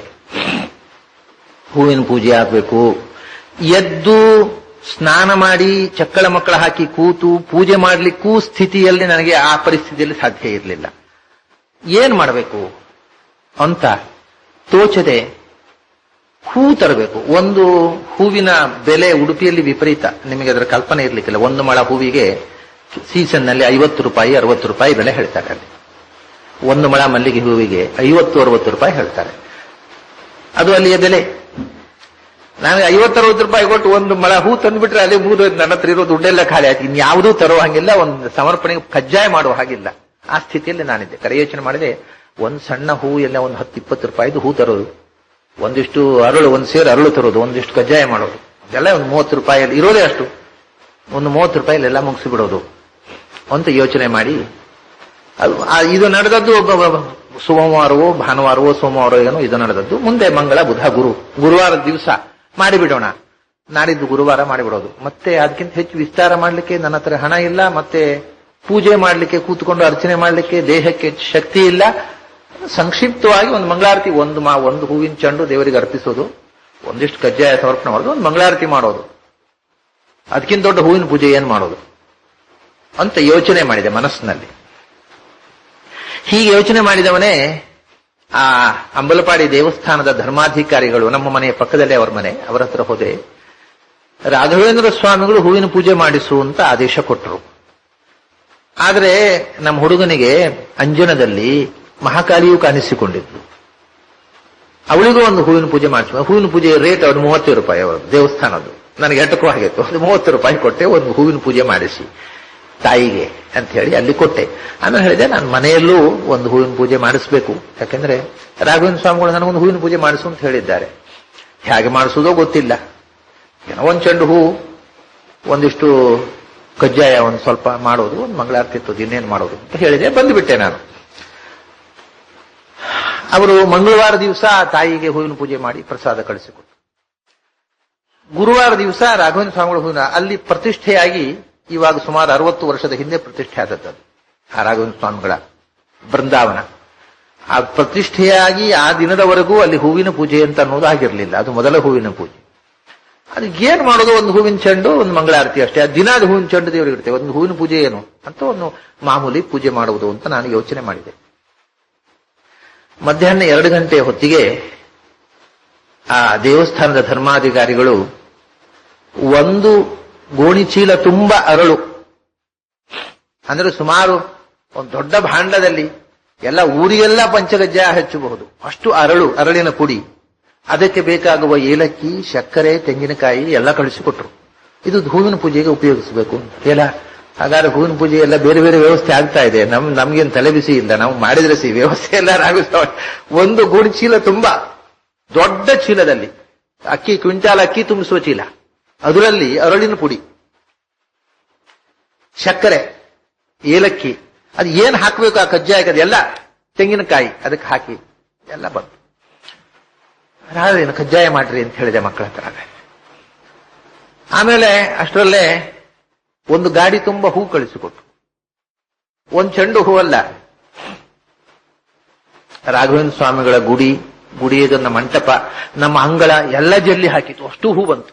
ಸಾಯಂಕಾಲ ಆಗುವಾಗ ಮನೆಯೆಲ್ಲ ಜಲ್ಲಿ. ಪೂಜೆ ಮಾಡ್ಬೇಕಲ್ಲ, ನಾನು ಕೂತು ಪೂಜೆ ಮಾಡ್ಲಿಕ್ಕೆ ಆಗೋದಿಲ್ಲ, ಹೀಗೆ ಕೂಡ್ಲಿಕ್ಕೆ ಆಗ್ತಿರ್ಲಿಲ್ಲ. ಚಕ್ರ ಮಕ್ಕಳ ಮಲ್ಕೊಂಡು ಮಂಗಳಾರತಿ ಮಾಡೋದಾ, ಪೂಜೆ ಮಾಡೋದು ಹೇಗೆ?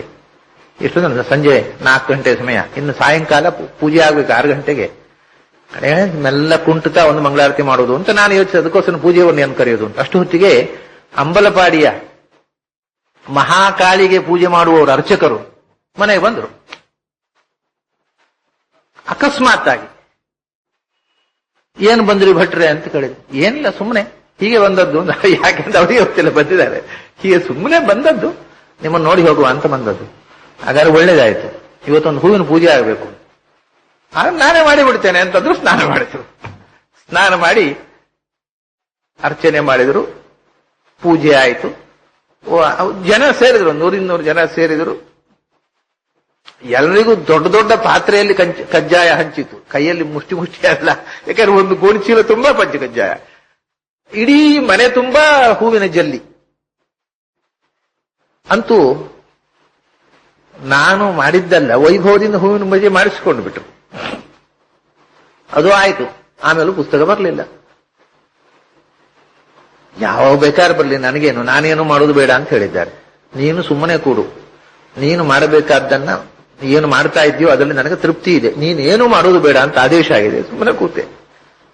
ಆಮೇಲೂ 2-3 ವರ್ಷಗಳು ಹೋಯ್ತ್ರಿ.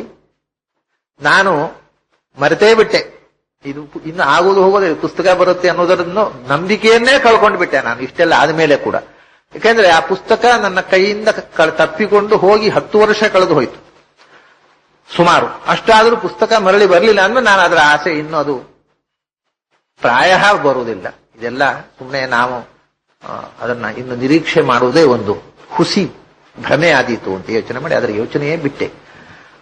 ಆದರೆ ಈ ಮಧ್ಯೆ ಇನ್ನೊಂದು ಪ್ರತಿಜ್ಞೆ ಮಾಡಿದ್ದೆ ನಾನು. ಏನು ಅಂದ್ರೆ, ಪ್ರತಿ ಮಧ್ವನವಮಿ ದಿವಸ ಆಚಾರ್ಯರ ಆ ಪ್ರತೀಕ ಉಂಟಲ್ಲ, ರೂಪಮನ್ಯ ದಿವಧನ್ಯಮಾತ್ಮನಃ ಅಂತ ಆಚಾರ್ಯರ ಸರ್ವಮೂಲ ಗ್ರಂಥ ಆಚಾರ್ಯರದ್ದೇ ಪ್ರತೀಕ ಅಂತ ಮಧ್ವೀಜಲ್ಲಿ ಹೇಳಿದ್ದಾರೆ. ಹಾಗೆ ನಾನು ಅದನ್ನ ಪ್ರತಿ ಮಧ್ವನಮಿ ದಿವಸ ಆ ಪುಸ್ತಕವನ್ನಿಟ್ಟು ಆಚಾರ್ಯರಿಗೆ ಪೂಜೆ ಮಾಡ್ತಿದ್ದೆ. ಮಧ್ವನಮಿ ದಿವಸ ಆ ಪುಸ್ತಕ ಯಾವಾಗ ಕಳವಾಗಿ ಹೋಯಿತೋ ಆವತ್ತಿನಿಂದ ನಾನು ಹೇಳಿದೆ, ಇನ್ನು ಆ ಪುಸ್ತಕ ಮನೆಗೆ ಬರೋ ತನಕ ನಾನು ಮಧ್ವನವಮಿ ಆಚರಣೆ ಮಾಡುವುದಿಲ್ಲ ಅಂತ ಒಂಥರ ಹಠದ ಮಂಡುತನದ ಪ್ರತಿಜ್ಞೆ ಮಾಡಿದೆ. ಮನೆಯಲ್ಲಿ ಮಧ್ವನವಮಿ ಆಚರಣೆ ಮಾಡ್ತಿರ್ಲಿಲ್ಲ. ಈ ಮಧ್ಯದಲ್ಲಿ ಇನ್ನೊಂದು ಪ್ರಸಂಗ ನಡೆಯಿತು. ಅದು ಬಹಳ ವಿಚಿತ್ರವಾದದ್ದೇ. ಒಂದು ಮಂಗಳೂರಿನವರೊಬ್ರು ನನ್ನ ಮೇಲೆ ತುಂಬಾ ಅಭಿಮಾನಿಗಳು. ಮಂಗಳೂರಿನಲ್ಲಿ ತಿಂಗಳ ಕಾಲ ನನ್ನ ಉಪನ್ಯಾಸವನ್ನು ಏರ್ಪಡಿಸಿದವರು. ತುಂಬಾ ಅಭಿಮಾನ ಅವರಿಗೆ ಆಚಾರ್ಯ, ನಿಮ್ಗೆ ಯಾಕೆ ಇಂಥ ಪ್ರಸಂಗ ಬಂತು? ನೀವು ಯಾವ ಕೆಟ್ಟ ಕೆಲಸವನ್ನೂ ಮಾಡಿಲ್ಲ, ಯಾರಿಗೂ ಏನೂ ಅನ್ಯಾಯ ಮಾಡಿಲ್ಲ, ನೀವು ಮಾಡಿದ್ರೆ ಒಂದಿಷ್ಟು ಪ್ರವಚನ ಮಾಡ್ತೀರಿ, ನಿಮ್ಗೆ ಯಾಕೆ ದೇವರು ಇಂಥ ಕಷ್ಟ ಕೊಟ್ಟ? ನೋಡೋಣ ಅದು ಯಾಕೆ ಹೀಗಾಯ್ತು ನೋಡೋಣ. ಅವರಿಗೆ ತಡ್ಕೊಳ್ಳಿಕ್ಕೆ ಆಗಲಿಲ್ಲ. ನನ್ನ ಕರ್ಕೊಂಡು ಹೋದ್ರು ಮಂಗಳೂರಿಗೆ ಕರ್ಕೊಂಡು ಹೋಗಿ, ಆವಾಗ ಒಬ್ಬರು ಪ್ರಸಿದ್ಧ ಜ್ಯೋತಿಷಿಗಳಿದ್ರು ಅಲ್ಲಿ, ಬಹಳ ಪ್ರಸಿದ್ಧರು, ರಾಮಕೃಷ್ಣ ಭಟ್ರು ಅಂತ, ಅರ್ಕುಳ ರಾಮಕೃಷ್ಣ ಭಟ್ರು ಅಂತ ಬಹಳ ಪ್ರಸಿದ್ಧ ಜ್ಯೋತಿಷಿಗಳು. ಅವ್ರ ಹತ್ರ ಕರ್ಕೊಂಡು ಹೋದ್ರು. ಕರ್ಕೊಂಡು ಹೋದಾಗ ಅರ್ಕುಳ ರಾಮಕೃಷ್ಣ ಭಟ್ರ ಹತ್ರ ಅವರಿಗೆ ನನ್ನ ಹೆಸರು ಕೇಳಿದ್ರೆ ಗೊತ್ತಾಗತ್ತೆ. ಬಹಳ ಜನಕ್ಕೆ ಹೆಸರು ಗೊತ್ತಿರುತ್ತೆ, ನೋಡಿ ಗೊತ್ತಿರೋದಿಲ್ಲ. ಅವರು ನನ್ನನ್ನ ಮುಖತಃ ನೋಡಿರ್ಲಿಲ್ಲ, ನನ್ನ ಹೆಸರು ಹೇಳಲಿಲ್ಲ. ಇವರು ನನಗೆ ಬೇಕಾದವರ ಒಬ್ಬರನ್ನ ಕರ್ಕೊಂಡು ಬಂದಿದ್ದೇನೆ, ನೀವು ಪ್ರಶ್ನೆ ಇಟ್ಟು ಹೇಳಬೇಕು, ಯಾಕೆ ಬಂದದ್ದು ಅಂತ ನೀವೇ ಹೇಳಬೇಕು ಅಂದ್ರು. ಯಾಕೆ ಬಂದದ್ದು ಅಂತ ಹೇಳುವುದಿಲ್ಲ ಅಂದ್ರು.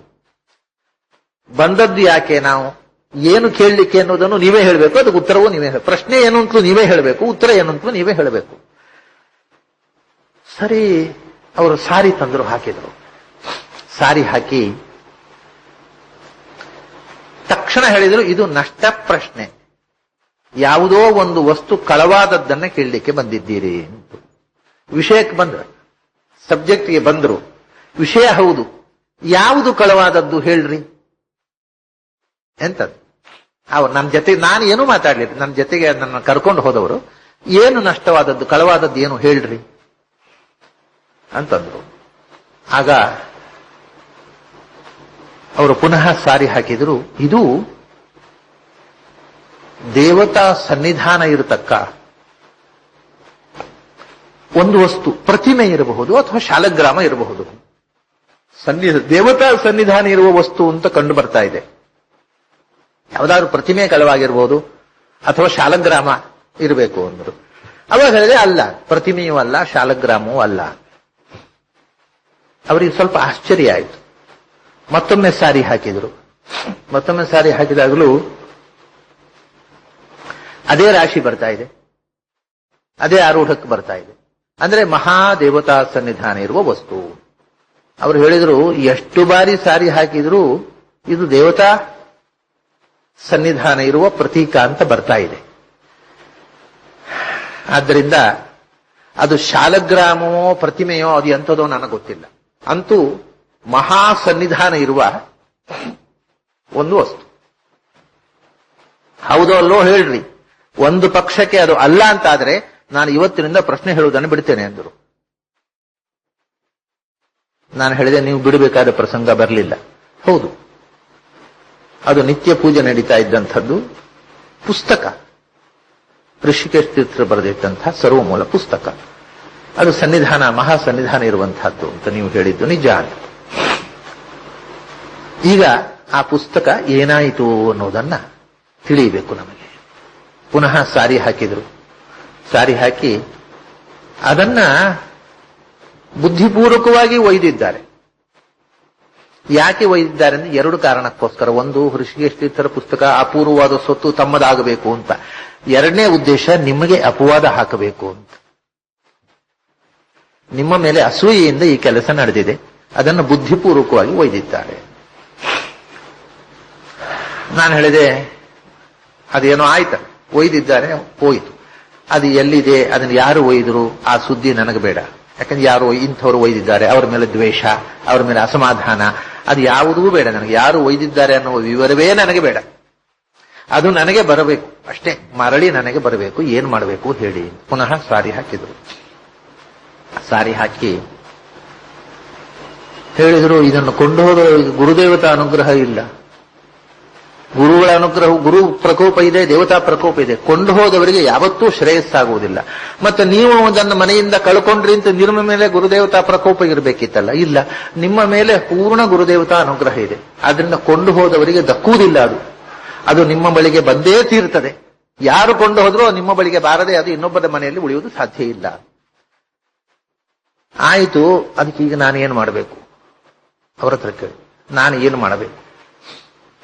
ಅದಕ್ಕೆ ಹೇಳಿದ್ರು ಅವರು. ಅದೇ ಪುನಃ ಸಾರಿ ಹಾಕಿದ್ರು, ನೀವು ಏನೂ ಮಾಡುವುದು ಬೇಡ. ನೀವು ಏನು ಮಾಡ್ತಾ ಇದ್ದೀರೋ ಅದರ ಬಗ್ಗೆ ಗುರುಗಳಿಗೆ, ದೇವತೆಗಳಿಗೆ ಪೂರ್ಣವಾದ ತೃಪ್ತಿ ಇದೆ. ಅಂದ್ರೆ ನೀವು ಇನ್ನೇನೂ ಹೊಸತಾದಂತಹ ಸಾಧನೆ ಅನುಷ್ಠಾನ ಅದಕ್ಕೋಸ್ಕರ ಮಾಡುವುದು ಬೇಡ. ಅದು ತನ್ನಷ್ಟಕ್ಕೆ ನಿಮ್ಮ ಮನೆ ಬಾಗಿಲಿಗೆ ಬರುತ್ತೆ. ನೀವು ನಿಶ್ಚಿಂತೆಯಿಂದ ಇರಿ ಅಂತ ಹೇಳಿದ್ರು ಅವರು. ಈಗ ರಾಘವೇಂದ್ರ ಸ್ವಾಮಿಗಳು ಹೇಳಿದ್ದು ಇದೆಲ್ಲ ಒಂದಕ್ಕೊಂದು ಕೋಇನ್ಸಿಡೆನ್ಸ್ ಆಯ್ತು. ಇಷ್ಟಾದರೂ 10 ವರ್ಷಗಳ ಕಾಲ ಪುಸ್ತಕ ಬರಲಿಲ್ಲ. ನಾನು ಮಧ್ಯನವಮಿ ಮಾಡೋದು ನಿಲ್ಲಿಸಿ ಕೂತ್ಬಿಟ್ಟೆ ಆರಾಮವಾಗಿ. ಒಮ್ಮೆ ಏನಾಯಿತು ಅಂದ್ರೆ, ಈ ಮಧ್ಯನವಮಿ ಮನೆಯಲ್ಲಿ ಮಾಡದೇ ಇದ್ರು ಪರಿಮಾಣ ಸ್ವಾಮಿಗಳು ಮಧ್ಯನವಮಿ ಮಾಡ್ತಾರೆ, ಆ ಮಧ್ಯನವಮಿ ಸಭೆಯಲ್ಲಿ ಭಾಗವಹಿಸ್ತಿದ್ದೆ, ಅದಕ್ಕೆಲ್ಲ ಹೋಗ್ತಿದ್ದೆ. ಮನೆಯಲ್ಲಿ ಮಧ್ಯನವಮಿ ಆಚಾರ್ಯರ ಪೂಜೆ ಮಾಡಿ ಒಂದು ಬ್ರಾಹ್ಮಣಾರಾಧನೆ ಮಾಡ್ತಿದ್ದೆ, ಅದನ್ನೇ ನಿಲ್ಲಿಸಿಬಿಟ್ಟಿದ್ದೆ.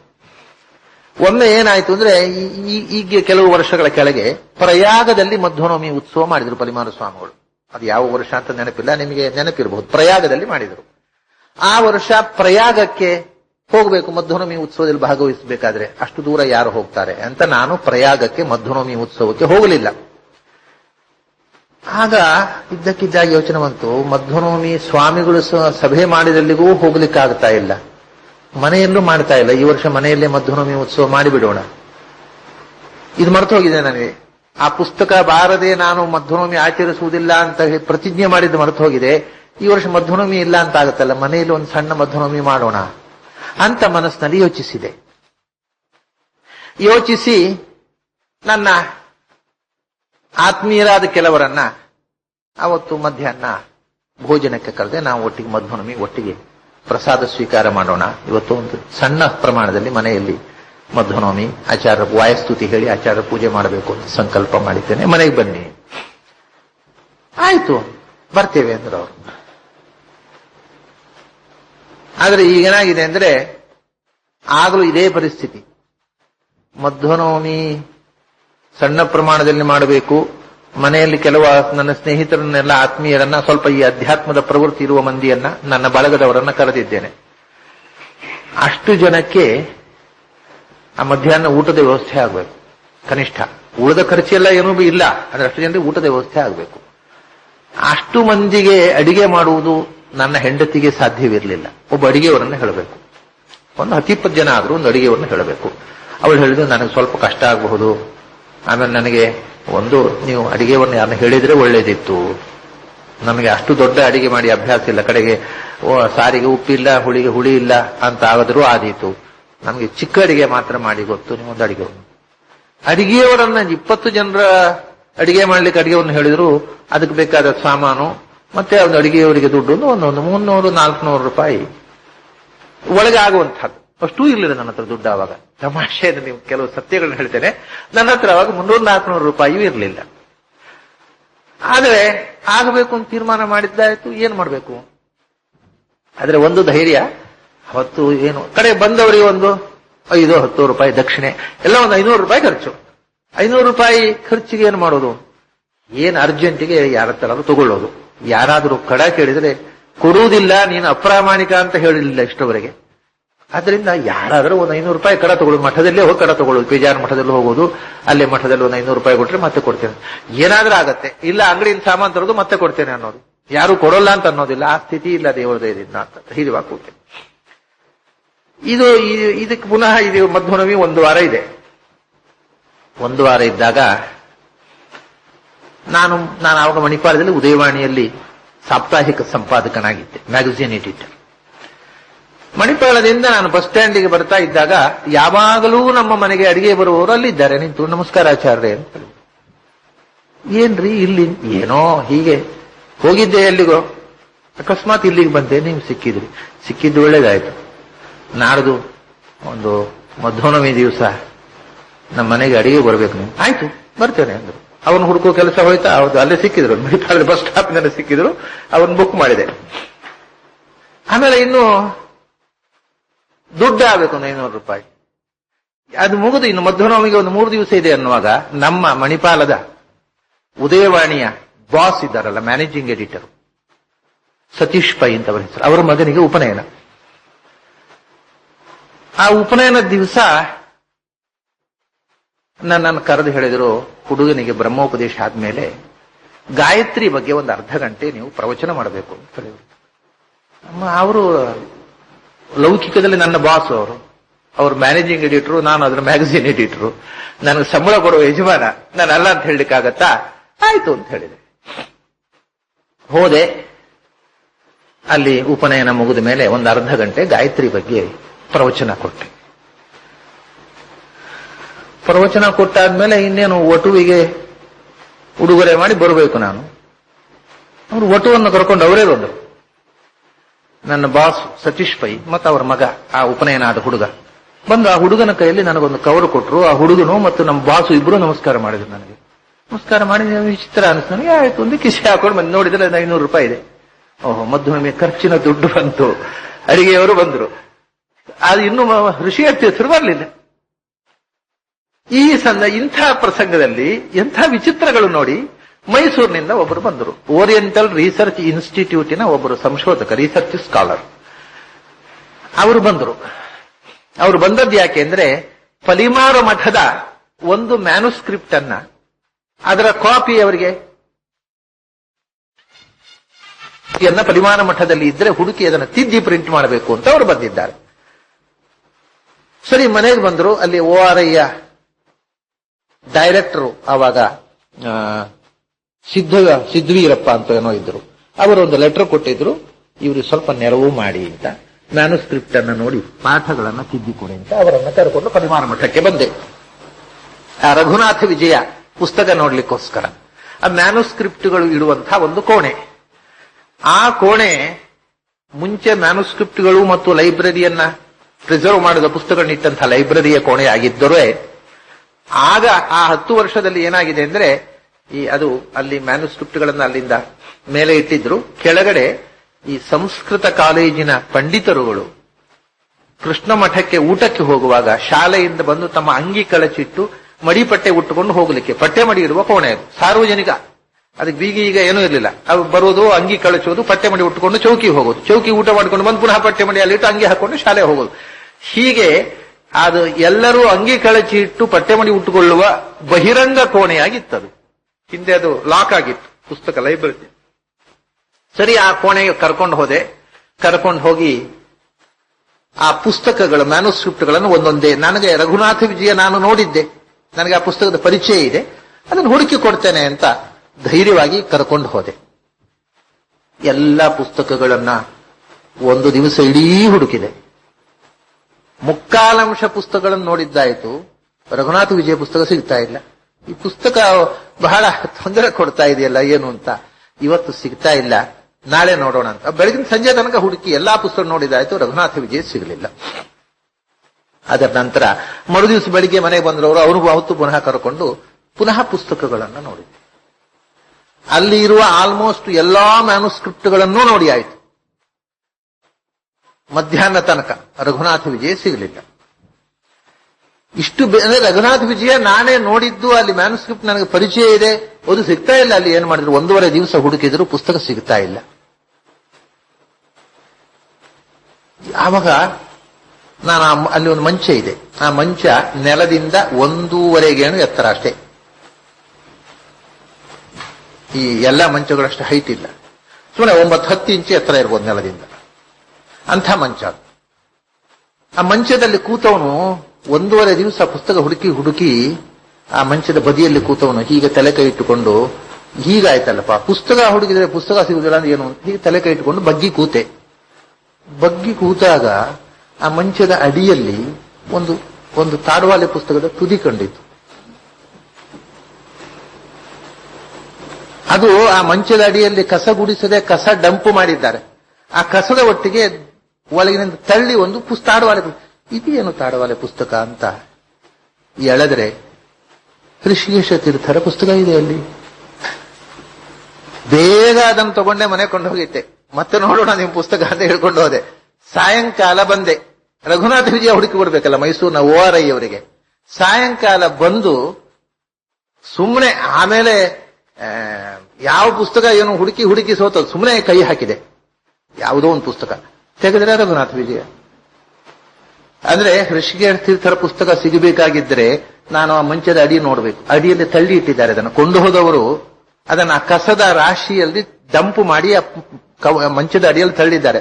ಅದು ಎಷ್ಟು ವರ್ಷದಿಂದ ಅಡಿಯಲ್ಲಿ ತಳ್ಳಿಟ್ಟಿದ್ದಾರೋ ಗೊತ್ತಿಲ್ಲ. ಯಾಕಂದ್ರೆ ನೋಡಿಯಲ್ಲ ಯಾರು ಕೂಡ. ದಿನಾ ಪಟ್ಟೆ ಮಡಿ ಉಡ್ಲಿಕ್ಕೆ ಹೋಗ್ತಾರೆ. ಪಟ್ಟೆ ಮಡಿ ಆಯ್ತು, ಇವರಾಯ್ತು, ಅದನ್ನ ನೋಡಿಯಲ್ಲ ಯಾರು. ಅದು ನನ್ನ ಕಣ್ಣಿಗೆ ಬೀಳ್ಬೇಕಾಗಿದ್ದು ನಾನು ಬಗ್ಗೆ ನೋಡ್ಬೇಕಿತ್ತು. ಅದಕ್ಕೆ ಋಷಿಕೇಶ ತೀರ್ಥರ ಪುಸ್ತಕ ನೀನು ನೋಡೋ ತನಕ ನಿನಗೆ ರಘುನಾಥ ವಿಜಯ ಕಾಣೋದಿಲ್ಲ ಅಂತ ಬೇಸರದಿಂದ ಬಗ್ಗಿ ಕೂತ್ರೆ ಋಷಿಕೇಶ ತೀರ್ಥರ ಪುಸ್ತಕ ಸಿಕ್ಕಿತು. ಅದನ್ನ ಮನೆಗೆ ಹಿಡ್ಕೊಂಡು ಹೋಗಿದ್ದೆ. ಬಂದ ತಕ್ಷಣ ರಘುನಾಥ ವಿಜಯ ಪುಸ್ತಕ ಸಿಕ್ಕಿತು. ಅವರು ORI ಅವರು ಬಂದ ಕೆಲಸ ಆಯಿತು. ಅವರ ಪುಸ್ತಕವನ್ನ ಅದನ್ನ ಶೋಧನೆ ಮಾಡಿ ಎಡಿಟ್ ಮಾಡಿ ಕೊಟ್ಟೆ. ತಕ್ಷಣ ಸ್ವಾಮಿಗಳಿಗೆ ಫೋನ್ ಮಾಡಿದೆ, ಪುಸ್ತಕ ಸಿಕ್ಕಿದೆ ಅಂತ. ಈ ಸುದ್ದಿ ಕೇಳಿದ ತಕ್ಷಣ ಕೂಡ ಕೆಲವು ಪಂಡಿತರು ಕಮೆಂಟ್ ಮಾಡಿದ್ರು, ಗಜೋಪಿ ಮಿಥ್ಯಾ ಪಲಾಯನಮಪಿ ಮಿಥ್ಯಾ ಅಂತ. ಪುಸ್ತಕ ಬಿಸಾಡಿ ಹೊಡಿದ್ದು ಸುಳ್ಳು, ಸಿಕ್ಕಿದ್ದು ಸುಳ್ಳು, ಒಂದು ದೊಡ್ಡ ನಾಟಕ ಮಾಡ್ತಾನೆ ಬನ್ನಂಜೆ ಅಂತ ಹೇಳಿದ್ರು. ಅವರಿಗೆ ಏನ್ ಮಾಡಿದ್ರು ಆಕ್ಷೇಪ ಮಾಡುವ ಸ್ವಭಾವದವರು. ಅಂತೂ ಪುಸ್ತಕ ಸಿಕ್ಕಿತು ಅಂತ ನಾನು ಪೇಜಾರ ಸ್ವಾಮಿಗಳಿಗೆ ಫೋನ್ ಮಾಡಿದೆ. ದೊಡ್ಡ ಪರಿಮಾಣ ಸ್ವಾಮಿಗಳಾಗ ಮದ್ರಾಸ್ನಲ್ಲಿ ಇದ್ರು. ಕೃಷ್ಣ ಭಟ್ರ ಮನೆಯಲ್ಲಿ ಅವರಿಗೆ ಆವತ್ತು ಭಿಕ್ಷೆ ಇತ್ತು. ಅವರಿಗೆ ಫೋನ್ ಮಾಡಿದ್ರು. ದೊಡ್ಡ ಬಲಮಾನ ಸ್ವಾಮಿಗಳು ಬಂದ ತಕ್ಷಣ ಒಂದು ಮಾತು ಹೇಳಿದರು. ಏನು ಅಂದ್ರೆ, ಆ ಗ್ರಂಥ ಎಲ್ಲಿ ಹೋದರೂ ಅಲ್ಲಿ ಶ್ರೀಕರ ಸಂಪತ್ಕರ ಅಂತ, ಶ್ರೀಕರೋಯಂ ಗ್ರಂಥ ಅಂತ ನ್ಯಾಯಸುಧಾದಲ್ಲಿ ಜಯತೀರ್ಥರು ಆಚಾರ್ಯರ ಗ್ರಂಥಕ್ಕೆ ಶ್ರೀಕರೋಯಂ ಗ್ರಂಥ ಅಂತ ಹೇಳಿದ್ದಾರೆ ಅನುವ್ಯಾಖ್ಯಾನಕ್ಕೆ. ಆ ಅನುವ್ಯಾಖ್ಯಾನವನ್ನು ಬರೆದಿಟ್ಟ ಆ ಪುಸ್ತಕ ಶ್ರೀಕರ ಅಂತ ಅನ್ನೋದು ಪರಿಮಾಣ ಮಠದ ಪರಂಪರೆ. ಆದ್ರಿಂದ ಅಂಥ ಶ್ರೀಕರವಾದ ಗ್ರಂಥವನ್ನ ನೀವು ಮಠದಿಂದ ಬನ್ನಂಜಿಯವರ ಮನೆಗೆ ಯಾಕೆ ಕೊಟ್ರಿ ಅಂತ ಹಿಂದಿನ ಸ್ವಾಮಿಗಳನ್ನು ಆಕ್ಷೇಪ ಮಾಡಿದ್ದನ್ನು ಹೇಳಿದ್ದೆ. ಪರಿಮಾಣ ಸ್ವಾಮಿಗಳು ಉಡುಪಿಗೆ ಬಂದಾಗ ಹೇಳಿದರು, ಅಪ್ಪ ಋಷಿಕೇಶ ತೀರ್ಥರ ಪುಸ್ತಕ ಶ್ರೀಕರ ಅನ್ನೋದು ಪುರುವಾಯಿತು ಒಂದು. ಯಾಕೆ ಸ್ವಾಮಿ? ಏನಿಲ್ಲ, ಪುಸ್ತಕ ಸಿಕ್ಕಿತು ಅಂತ ನಿನ್ನಿಂದ ಮೆಸೇಜ್ ಬಂದ ತಕ್ಷಣ ಕಡಂದಲ್ಲಿ ಕೃಷ್ಣ ಭಟ್ರು 1 ಲಕ್ಷ ರೂಪಾಯಿ ಕಾಣಿಕೆ ಇಟ್ರಪ್ಪ ಅಂತ. ಆಗಲಿ, ದುಡ್ಡು ಸಿಕ್ಕಿದ ಮೇಲೆ ಆದ್ರೂ ಋಷಿಕೇಶ ತೀರ್ಥರ ಮಹಿಮೆ ಗೊತ್ತಾಗುವ ಹಾಗಾಯ್ತಲ್ಲ ನಮ್ಮ ಜನರಿಗೆ. ಯಾಕಂದ್ರೆ ನಮ್ಗೆ ಮಹಿಮೆ ಗೊತ್ತಾಗಬೇಕಾದ್ರೆ ದುಡ್ಡಿನ ಮೂಲಕವೇ. ಆ ಗ್ರಂಥದ ಬೇರೆ ಮಹತ್ವ. ದುಡ್ಡು ಸಿಕ್ಕಿತು ಅನ್ನೋದ್ರಿಂದ ಅದು ಗ್ರಂಥದ ಮಹತ್ವ ಗೊತ್ತಾಯ್ತಲ್ಲ, ಸಂತೋಷ ಅಂತ ಹೇಳಿ ಆ ಪುಸ್ತಕವನ್ನ ಮತ್ತೆ ಮಠಕ್ಕೆ ಒಪ್ಪಿಸಿದೆ. ಈ ತಮಾಷೆ ಏನು ಬಂತು ಅಂದ್ರೆ, ಆ ಪುಸ್ತಕ ಸಿಕ್ಕಿದ್ದು ಯಾವಾಗ? ಆ ಪುಸ್ತಕ ಇದೆ ಅಡಿಯಲ್ಲಿ, ಅದು ಮಧ್ವನವಮಿಗಿಂತ 3-4 ದಿವಸದ ಮೊದಲು. ತಕ್ಷಣ ಅದನ್ನ ಮನೆ ಹಿಡ್ಕೊಂಡು ಹೋದೆ. ಅಂದ್ರೆ ನಾನು ಮಧ್ವನವಮಿ ಆಚರಣೆ ಪುಸ್ತಕ ಇಲ್ಲದೆ ಮಾಡುವುದಿಲ್ಲ ಅಂತ ಪ್ರತಿಜ್ಞೆ ಮಾಡಿದ್ನಲ್ಲ, ಅದನ್ನು ಈಡೇರಿಸಬೇಕಾಗಿತ್ತು ಅವರಿಗೆ, ಆಚಾರ್ಯರಿಗೆ. ಮಧ್ವನವಮಿ ದಿವಸ ಪುಸ್ತಕ ಬಂದಿದೆ ಮನೆಗೆ. ಮನೆಗೆ ಊಟಕ್ಕೆ ಬಂದವರಿಗೆಲ್ಲ ಬಹಳ ಆಶ್ಚರ್ಯ. ಅಲ್ಲ, ಇವತ್ತು ನೀವು ಮಧ್ವನವಮಿ ಈ ಪುಸ್ತಕ ಎಲ್ಲಿಂದ ಬಂತು? ಪುಸ್ತಕ ಬಿಸಾಡಿ ಹೋಗಿದೆ ಅಂತ ಅದನ್ನ ಇಟ್ಬು. ಯಾರಿಗೂ ಅವತ್ತು ಹೊಸ್ತು ಮನೆ ಬಂದ ಮೇಲೆ ನೋಡಿದಾಗ ಎಲ್ಲರಿಗೂ ವಿಸ್ಮಯ, ಆ ಪುಸ್ತಕ ಎಲ್ಲಿಂದ? ಅದೆಲ್ಲ ಕಥೆ ಮತ್ತೆ ಹೇಳ್ತೇನೆ. ಇವತ್ತು ಆಚಾರ್ಯ ಪೂಜೆ ಆಗಲಿ, ಸಂತೋಷವಾಗಿ ಊಟ ಮಾಡೋಣ ಅಂತಂದೆ. ಅವತ್ತು ಮಧ್ವನವಮಿಯನ್ನ ಸಂತೋಷವಾಗಿ 500 ರೂಪಾಯಿ ಸತೀಶ್ ಪೈಗಳು ಕೊಟ್ಟರು ಅವತ್ತಿನ ಖರ್ಚಿಗೆ. ಅಡಿಗೆಯವರು ಮಡಿಪಾಲಲ್ಲಿ ಸಿಕ್ಕಿ ಬಂದರು. ಋಷಿಕೇಶರ ಪುಸ್ತಕ ಬಂತು, ಇನ್ನೇನಾಗಬೇಕು? ಹೀಗೆ ನಾನು ಎಣಿಸಿದಂತೆಯೇ ಮಾಡಿಬಿಟ್ರು. ಅದು ಬಾರದೆ ಮಧ್ವನವಮಿ ಮಾಡುವುದಿಲ್ಲ ಅಂತ ಪ್ರತಿಜ್ಞೆ ಮಾಡಿದೆ. ಆದ್ರೆ ಅದು ಬರುವ ಮುಂಚೆ ಮಧ್ವನವಮಿ ಮಾಡುವ ಅಂತ ಸಂಕಲ್ಪ ಮಾಡಿದೆ. ಅದು ಮಧ್ವನವಮಿ ದಿವಸ ಪುಸ್ತಕ ಮನೆಗೆ ಬಂತು.